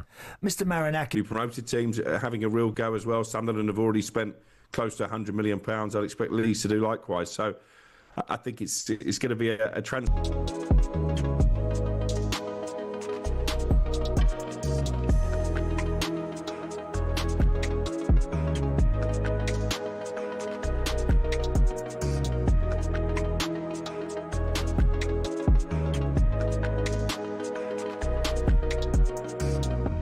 of cricket on a remarkable day 3 at Old Trafford. It means only the great Sachin Tendulkar's ahead of Joe by quite a sizable margin of 2,500 runs. But Joe's just getting better and better, and he'll knock them runs off in no time, surely. Joe, I don't know how much of it. Are you a cricket man, Andy? Did you ever play at school? Yeah, again, like most kids, loved playing cricket and played as much of everything as you possibly could. You know, that's how we were as kids. And again, I remember the era of Tony Gregg and watching and Alan Knott and those boys, obviously, and John Snow and Bob Willis, and watching those guys when I was a kid. And I can totally understand why people love watching Joe Root. I mean, he's the ultimate pro. Is he the best batsman that England have ever had? A lot of people would say his numbers yes. would suggest that, Al, but a lot of people would say that. Yeah, definitely. That's fantastic. Let's get more on this amazing achievement and cross over to someone who knows Joe extremely well. Well, it's his dad, Matt. Good morning, Matt. How are you? Good morning, Alan. Morning, Andy. How are you doing? Matt, first of all, it's been brilliant so far, the 2 tests, hasn't it? It's been great. It's been a fabulous series. Two very closely matched teams. I know we're 2-1 up. We could easily be 3-0 down. You know, it's been really, really close, and it was a bit turgid on the last day, but they got over the line, got the job done. But it was it was a great test to watch. And there was a little bit argy-bargy as well, a bit of verbals flying about, which we don't mind in sport.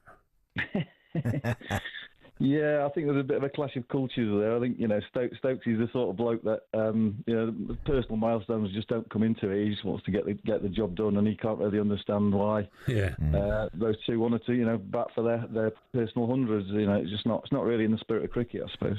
Matt, look, obviously Joe now very firmly in his sights. Tendulkar's 15-9-2-1. He's hunting that down.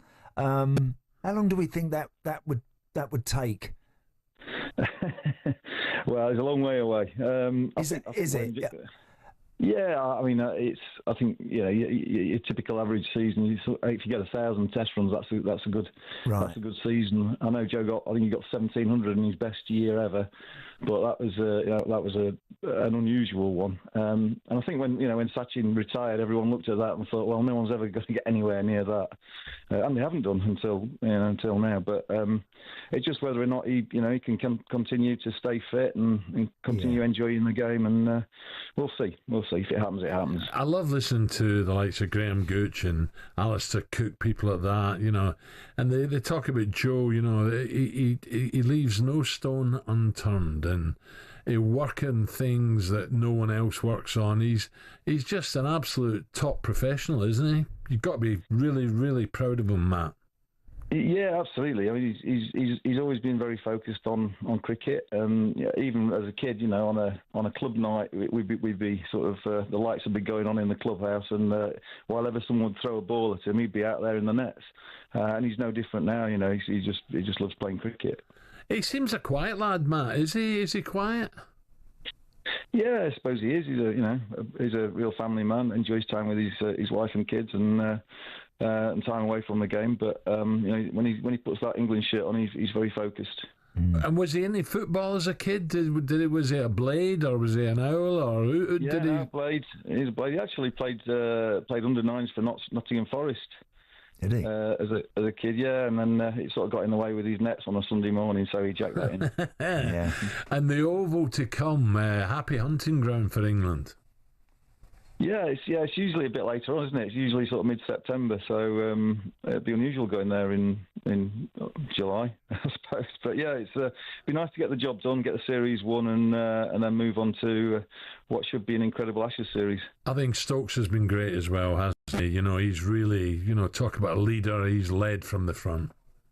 He's been brilliant, yeah, absolutely fantastic. I just love his approach and his resilience. The way he bowled those overs yesterday, and he's done it before, but he just puts his body on the line every time and gives 110%. And Matt, in some ways, it must be tough for you because obviously when Joe was skipper and how that ended for him, that's not an easy period. Probably wasn't easy for him, like anyone who's skipper in your sport, and then they give it to someone else. That wasn't straightforward, but. Again, he's just focused, as you say, focused on what he does best. Yeah, I mean, Cookie said a great thing. Alistair Cook said a great thing on radio at the weekend. He was talking about Joe's captaincy and the focus on white ball that he had to endure as Test captain. There wasn't a lot of focus on the red ball at that time. Right. We did get the World Cup done, and that was great in 2019. But he was the Test captain, and it sort of got a bit of a back seat, I suppose, in terms of the ECB's focus. And then of course COVID came along, and he had to cope with all that. So he didn't get the best of the runs as captain, but and in spite of that, he scored a lot of runs during that time. But Stokes' come and done an absolutely fantastic job, and the team now is looking as strong as it has done since Joe started playing. Well, Matt, we look forward to the Oval this week. It's going to be fantastic. Will you be there, Matt? Will you get down there? Yeah, I'll be there. Can't wait. Brilliant. Right. But listen, great to talk to you, and let's hope he keeps banging them away. It's fantastic, and I think it's only a matter of time. I hope I'm right. Matt, thank you for joining us. Thanks, guys. Thanks a lot. And Matt Root there, Joe Root's father. A reminder, overseas listeners can listen to that all-important 5th Test on the TalkSport Cricket YouTube channel. I've really enjoyed the last 2. Updates throughout the 5 days on TalkSport. Now, here we go. I've been worried sick about this guy. First, he was Party Parlour. Then he became Poppadom Parlour for his curry exploits. When he visited Egypt, became Pyramid Parlour. And now in Singapore, steady, Ray's 183,000 Instagram followers have been treated to a bit of Ray Pitbull Parlour.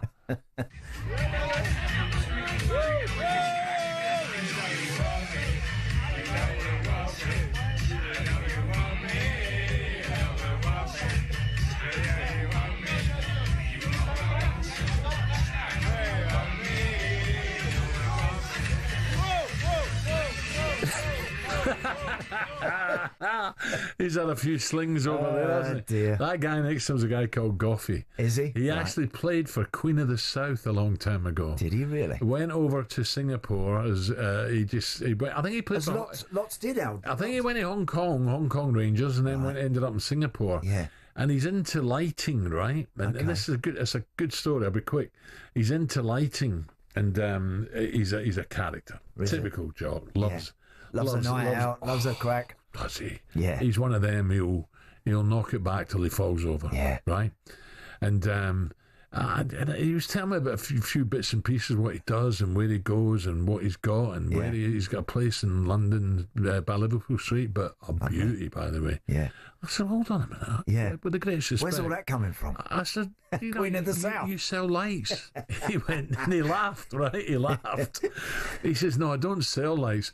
I do the casinos. I do all the hotels in Asia. I do this and do that. Stuff. Big commercial, very commercial guy. project. So I played golf when we got in the buggy. I said, what's that clinking in the back? He's got 4 bottles of Clico on. Lovely. He's a boy. It's a parlour. He's gone from there. He's gone to Hong Kong. What's he doing? He was there with Arsenal. Arsenal were there. Arsenal. Yeah. Oh, and he's gone to Hong Kong. It's someone's birthday. Eddie. Right. If you listen, Eddie, good morning. Brilliant. And Eddie, he's another top guy. So that does not surprise me, that clip. Right, staying on the subject of Arsenal, they've got their pre-season tour off to the best possible start. First, they beat AC Milan, then Newcastle yesterday, winning 3-2. Maybe it's the effect of having Ray Pitbull Parlour on tour with them.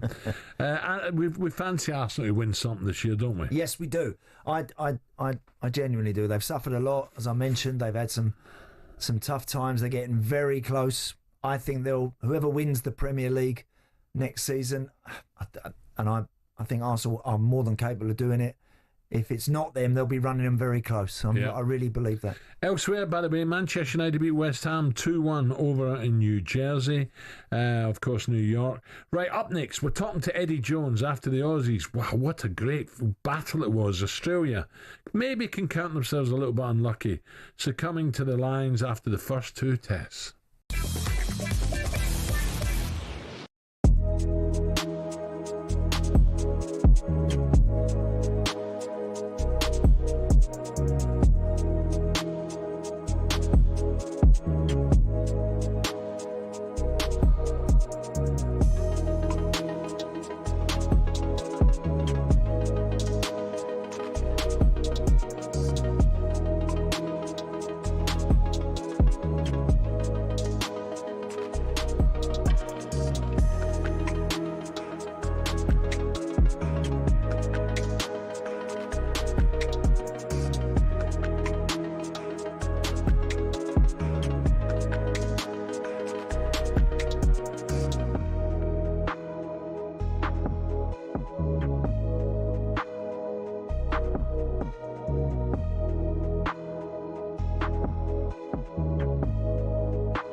There are no setbacks so tough that defeat cannot be transformed into victory. It's how the King congratulated the Lionesses, but Adrian Durham said it better. Lionesses, more like goddesses. Has there ever been a journey like it at a major tournament? England beat Spain on penalties to retain the Euros.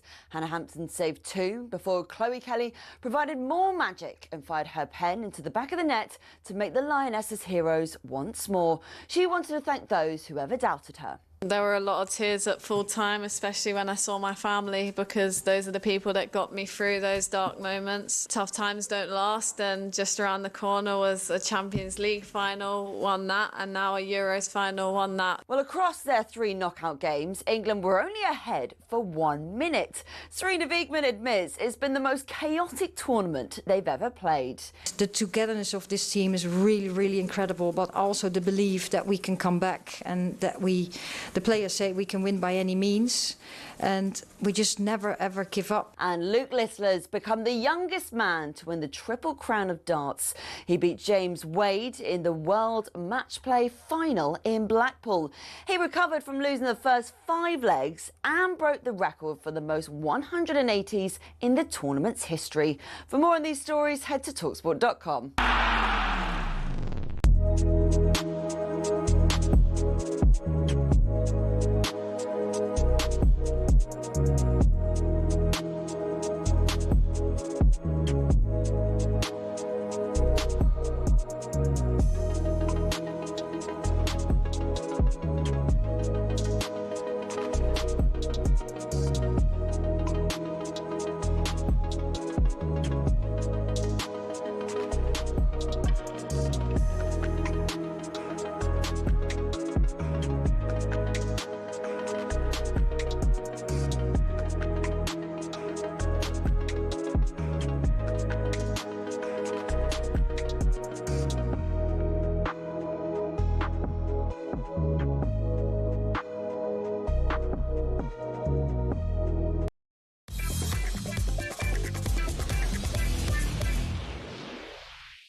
Breakfast with Arnold Clark. Get the UK's best used car deals guaranteed. Andy Townsend alongside me. Coldplay are back at Wembley this summer, and we have a huge VIP prize up for grabs for one lucky listener. We're giving the chance to win 6 tickets in a private box for you and your mates on August 22nd with full hospitality, plus we're chucking in £10,000 spending money. Wonderful. And that's completely tax-free. How good's that? Brilliant prize. You treat your mates, you get 10 grand. Correct. Oh, here's how to enter. 18 plus UK excluding Northern Ireland. Don't know why. For a chance to win, text the word WIN to 83338 by the 4th of August 11 p.m. and you're in the draw, okay? Text costs £2 plus 1 standard network rate message. You must have the bill payer's permission, or post your name and number to Coldplay Competition. It's P.O. Box 3190, P.O. Box 3190, Colchester CO2 8GP, to arrive by 5 p.m. on the 7th of August. This is a TalkSport Limited promotion race run on TalkSport, Talk and Virgin Radio. That's TalkSport, Talk and Virgin Radio UK stations. Full T's and C's at talksport.com.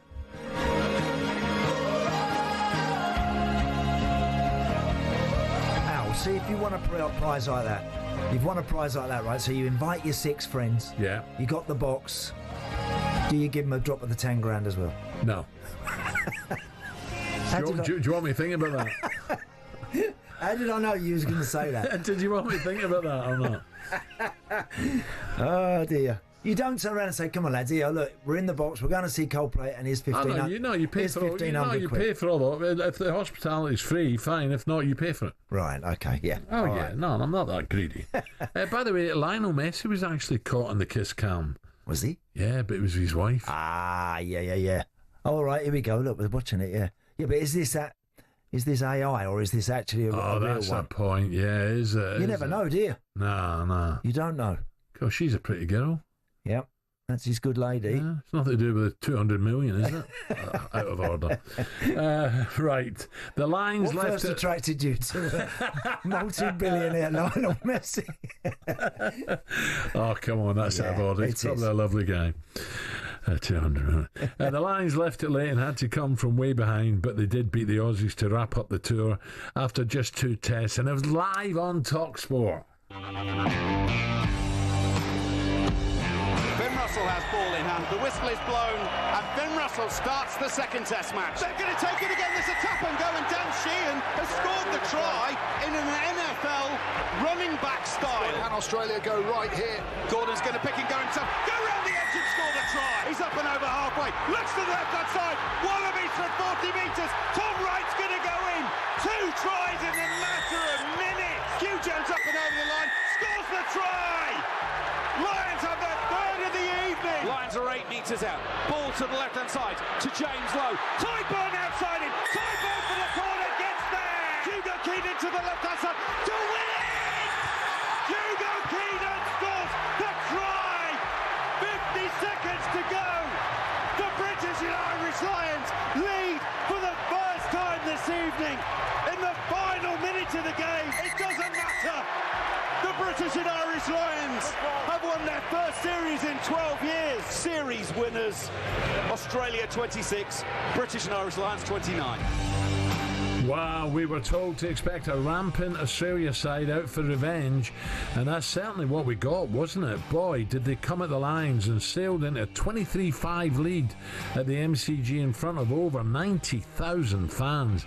But what a finish we're treated to as Hugo Keenan crossed over in the final minute to give the Lions a 29-26 victory to seal the first series victory in 12 years now. The clean sweep is on the cards. The clean sweeps on the cards in Australia. That's not been done since, wait, hear this, the Tour of Argentina way back in 1927. The third and final test in beautiful Sydney will be live on TalkSport this Saturday, 11 a.m. So let's get a bit more on a brilliant test match. Crossover to former Aussie and England rugby head coach Eddie Jones. Eddie, a very good morning, Eddie. How are you, boys? All right? Oh, yes. Eddie, we've got to start with that we'll get into the game in a minute, but that final winning try, in your mind, did the ref get the decision, the TMO, did they get it correct or not? Well, firstly, I think the ref had a great game. Like, rugby's a difficult game because it's got so much contest in it. And he got it 100% right, because if he penalises the clean-out guy there, then basically we can't have rucks in rugby anymore. Yeah, absolutely. Eddie, can I just ask you, what's the turning? You're 23-5 up the Wallabies. What was the turning point for you? What did you see that all of a sudden just swung that momentum back in the way of the Lions? Well, in the first half, the Lions couldn't get near the ball. Like, Australia was attacking short through powerful runners of Skelton, Ikitau, Valentini, and they were troubling the Lions' defence. And then when they were kicking, they were proportionally winning their share of the ball, so it was difficult for the Lions to get any ball. And then in the second half, Australia lost a little bit of that tactical discipline. You know, their first 3 possessions in the second half, they lost, which allowed the Lions to get some back-to-back possession and allowed them back in the game. Eddie, I don't know, listen, I'm no expert in rugby by any means. I've never played the game, but from watching, I thought Tyburn was magnificent for the Lions. He was unbelievable, mate. His work rate. And in the end, you know, You always see the big plays, the big run that scores the try, but his work off the ball was absolutely exceptional. And Eddie, we've been speaking. We spoke to Ben Kay earlier, and he was saying there might be some changes for the third test from an Australian point of view. What sort of a reaction are you expecting from them, and will there be many changes, you think? Well, it's one of those difficult games for Australia. You know, they gave the last test everything, 90,000 at Melbourne Cricket Ground. Yeah, it was all set up for a big game, and they didn't disappoint. They came out hard and played like a really physical, tough Australian side. Joe Smith's job's now to pick them up and get them to go again. You know, and for some of the young players, that'll be difficult. So it'll be very much up to the older players to lead the way and set the example that we're going to go again. And maybe they bring a bit more power into the side and really take the Lions up front. Eddie, I don't want to make excuses. I don't expect to have a go at Joe Schmidt here, but could the Wallabies, could they have been prepared better for this tour? You know, that one game against Fiji, then have a little holiday with your missus and then come back. Was that the right preparation? Because some people felt the Wallabies ran out a bit of steam. They definitely did run out of steam in the last 20. Look, it's always hard to know, mate. They're coming off the back of a full Super Rugby season where they've played 15, 16 games. They should be fit enough. I think the problems goes further down than just the coaching.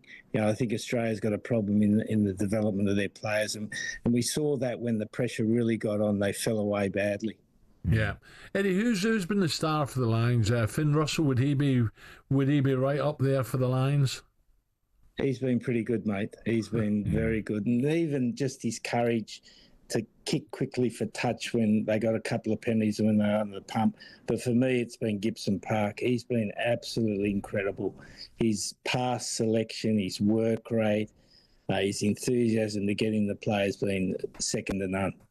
Well, here's one for you, Eddie. You're probably aware of it, but the Wallabies have reached the World Cup final in the 2 World Cups following the last 2 Lions series down under.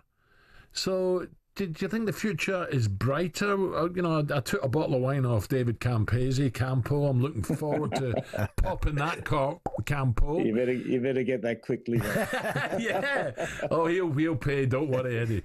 But he was a bit negative about Australian rugby, but they can build on this, surely. Well, I think they've got some really good young players coming through, mate. You know, you got Jorgensen on the right wing, Sawali at 13. Yeah, they're potentially world-class players, both of those guys. Liner at 10's playing his second test. The problem is in a few key positions they're going to be short. Like Skelton that played right lock and was just immense during the game, but he's 33. You know, he's coming to the end of his career where they can keep going. And Australia did well in that game on the back of big men running hard. Yeah, and that's always been the Australian way. And whether they've got young players coming through in those positions is a big question mark. But certainly I think they're on the rise. Yeah, brilliant. Eddie, we look forward to Sydney. It'll be interesting to see how many changes, and hopefully we're in for another cracker. Eddie, have a great day. Thank you for joining us. Thank you, Eddie. All right. Good on you, boys. Pleasure. Thanks very much. Cheers. There you go, Eddie Jones there. So it's going to be great. It is going to be great. Up next, we'll ask Lionesses legend Rachel Yankee whether Chloe Kelly is now the true poster girl of English women's football after striking back-to-back European Championship winners.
Great song. Good song. Do you know, there's a good sketch about that recently.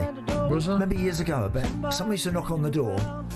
Who is it? Go and have a look. Oh, yeah, let him in. Let him come in and come and have a cup of tea. Yeah. Well, nowadays, when someone knocks on the door, everyone hits the floor. Who's that? Who is that out there? Who's that? Yeah. I know. Get down, everyone. For God's sake, don't let them see you. Otherwise, we've got to get them in. No. Mind you, you're the good knock on the door once, but I'm not going to.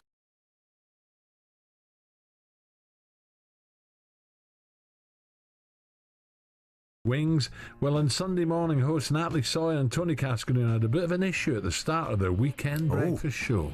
We are locked out of our stand-in studio. Wasn't fun when we got down there with about just over 5 minutes to go. Yeah. A bit later than normal, but anyway, we got down there, tried to access the door, wouldn't open, wouldn't budge. I'm pushing on it and I'm thinking, have I lost my muscle capacity? It's not opening. I turn to you, you're pushing on the door, but everyone, it does that thing of, well, let me have a go. Come on. It's clearly me. I need to open it. They come out the way. I'm going to kung fu kick. We didn't try that one, to be fair. I think that handle was broken, wasn't it? I think it was, yeah. I think it did. It still is. Looks like it's in poor shape. Yeah, mind you, if he's kung fu kicking Cass? Well, yeah, what was he aiming at? He's done well to get his foot up that high. He's done very well to get his leg up there. Have you ever been locked out of the house? I have. Yes, my wife, we went to the pub. I'll never forget one Christmas Eve. It was Christmas Eve. Went up the pub, come back. And it was very dark where we lived at the time. There was no street lights, really pitch black coming back. And she pulled the front door and she just said, I didn't want to tell you. I didn't want to tell you at the time.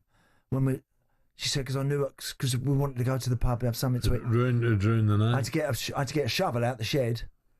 To the window. Get on top of the conservatory and whack it through a window to get in. Yeah. Did you? Yeah. Oh dear. We're looking forward to getting the new studios. It looks lovely up there. We're in the first floor here, but we're going up to 17 again. Yeah, we've been in this little studio for a while now. So there's no room to put your stuff in here. It does look impressive. I was going to ask you, Al, earlier. Yeah.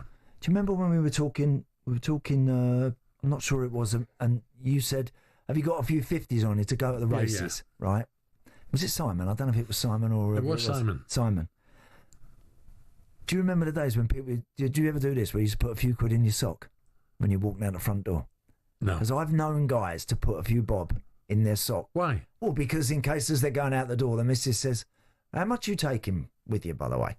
And they have to sort of, look, this is all I've got. And they pull 100 quid out. She's not that stupid. No, but it does make me laugh when...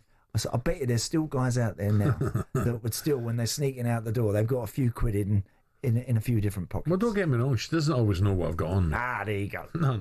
Yeah. But she'll only go through my pockets when she's washing stuff. Yeah. But she washes, my jeans and stuff every day. Yeah. What's she got in here? I was going to say, you find the odd one, didn't you, now and again? It's a right bonus, isn't it? When you pull a pair of jeans out, you think, hang about, what's that? Oh, yeah. The worst is when you've had a few and you hide it and you can't remember. 2 days later, you need it. Well, what did I do with that?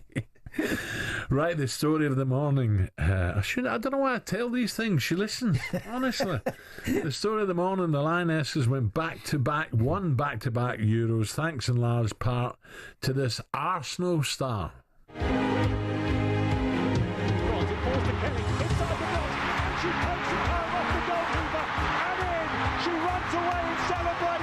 Honestly, it's not just about that goal, it's about every minute. Get us here today, it doesn't go unnoticed, and the fans today were unbelievable. The Lionesses have made us dream again. Now, can they bring football home again? Here comes Chloe Kelly. Oh, you couldn't have written it better. Tough times don't last, and just around the corner was a Champions League final, won that, and now a Euros final, won that. So thank you to everyone that wrote me off. I'm grateful. We just know that Chloe is such a great penalty taker. Kelly from 12 yards to make England champions again against Katakoi. Hop, skip, jump. Oh my goodness, what a penalty kick. You'd better believe it. Football is coming home again. These legendary Lionesses are the winners of Euro 2025, and once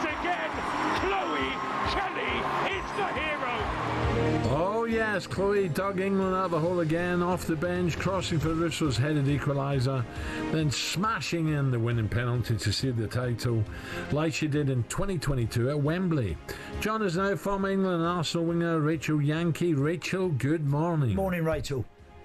Morning, guys. Thank you for having me on. Oh, you're welcome, and what a night. Incredible. Yeah, it was incredible. I mean, it gave us every emotion. I think every game in that tournament's given us different emotions. So, yeah, fantastic to get the win and, you know, back-to-back European champions. I mean, that's just unbelievable. And, you know, really, really proud of the team and what they've been able to achieve. Yeah. Rachel, we've been talking all morning about the technical ability of the Spanish team and other teams in the competition, but the Lionesses have a determination, have a desire to get over that line by hook or by crook, and that, in many ways, is more important than perhaps anything in this game.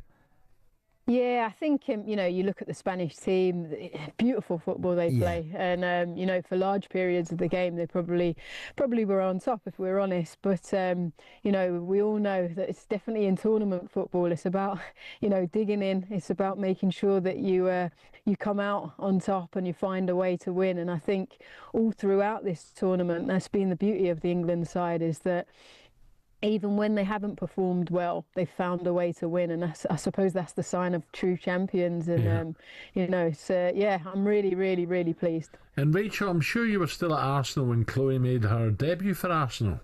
Yeah. It was all me. I taught her everything. No, I'm joking. Yeah, I think, you know, Chloe we could always see the talent was there. Fantastic player. Do you know who I'd think about is a young player like Cristiano Ronaldo coming in at Man United, and it's kind of all the tricks and flicks. And I feel like as older players, we kind of wanted to make sure we moulded her into a more balanced player.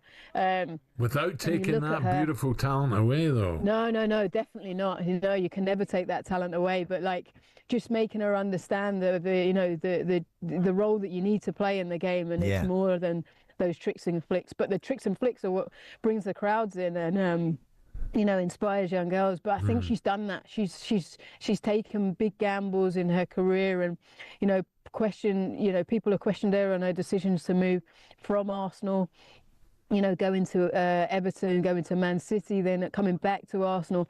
Everywhere she's done it her own way, and you know, she's kept to herself. So yeah, really proud of what she's been able to achieve, and the whole team. And I think that's the biggest thing. You know, as me as a former player now, I look back and see the change of the game, even things behind me, the mural that obviously I'm down here with the National Lottery, who have invested £6 billion into grassroots sports, and definitely where we are best at FC, Alessia Russo, who you can see on the mural.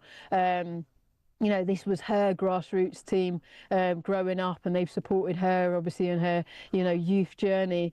Now they were in COVID times, were finding it difficult, and got a £10,000 lottery funding that kept them alive. And I think this is where the investment into grassroots sport, women's football, that investment really is key.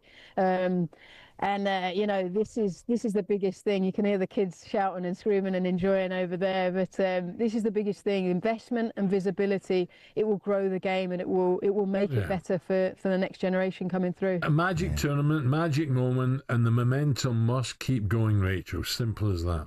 Definitely. The players have done their job. It's now for everybody else to make sure that they keep that momentum going. Yeah, Rachel, great. Keep up the good work. Thank you. Thanks, Rachel. Thank you. Take care, You're guys. welcome. Bye-bye. Right, here we go. Right, attention's now turned to Glorious Goodwood from tomorrow morning, and what a week it's going to be.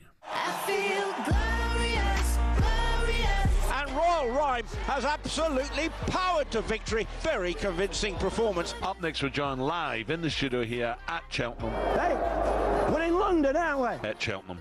At Goodwood. Don't worry about that, by the way. Michael Owen, he's got Scholes with him, but it's still Owen. Oh, what a goal! Mason from Lamella's pass, chips it over the top of the goalkeeper, and in! I heard you talking about Peppa Pig, mate. Peppa Pig's awful. It's like the world's worst cartoon, mate. I do like a big tasty. I'm actually contemplating getting myself on that diet. I'll let you know how it goes. At Glorious Goodwood. Dear oh dear.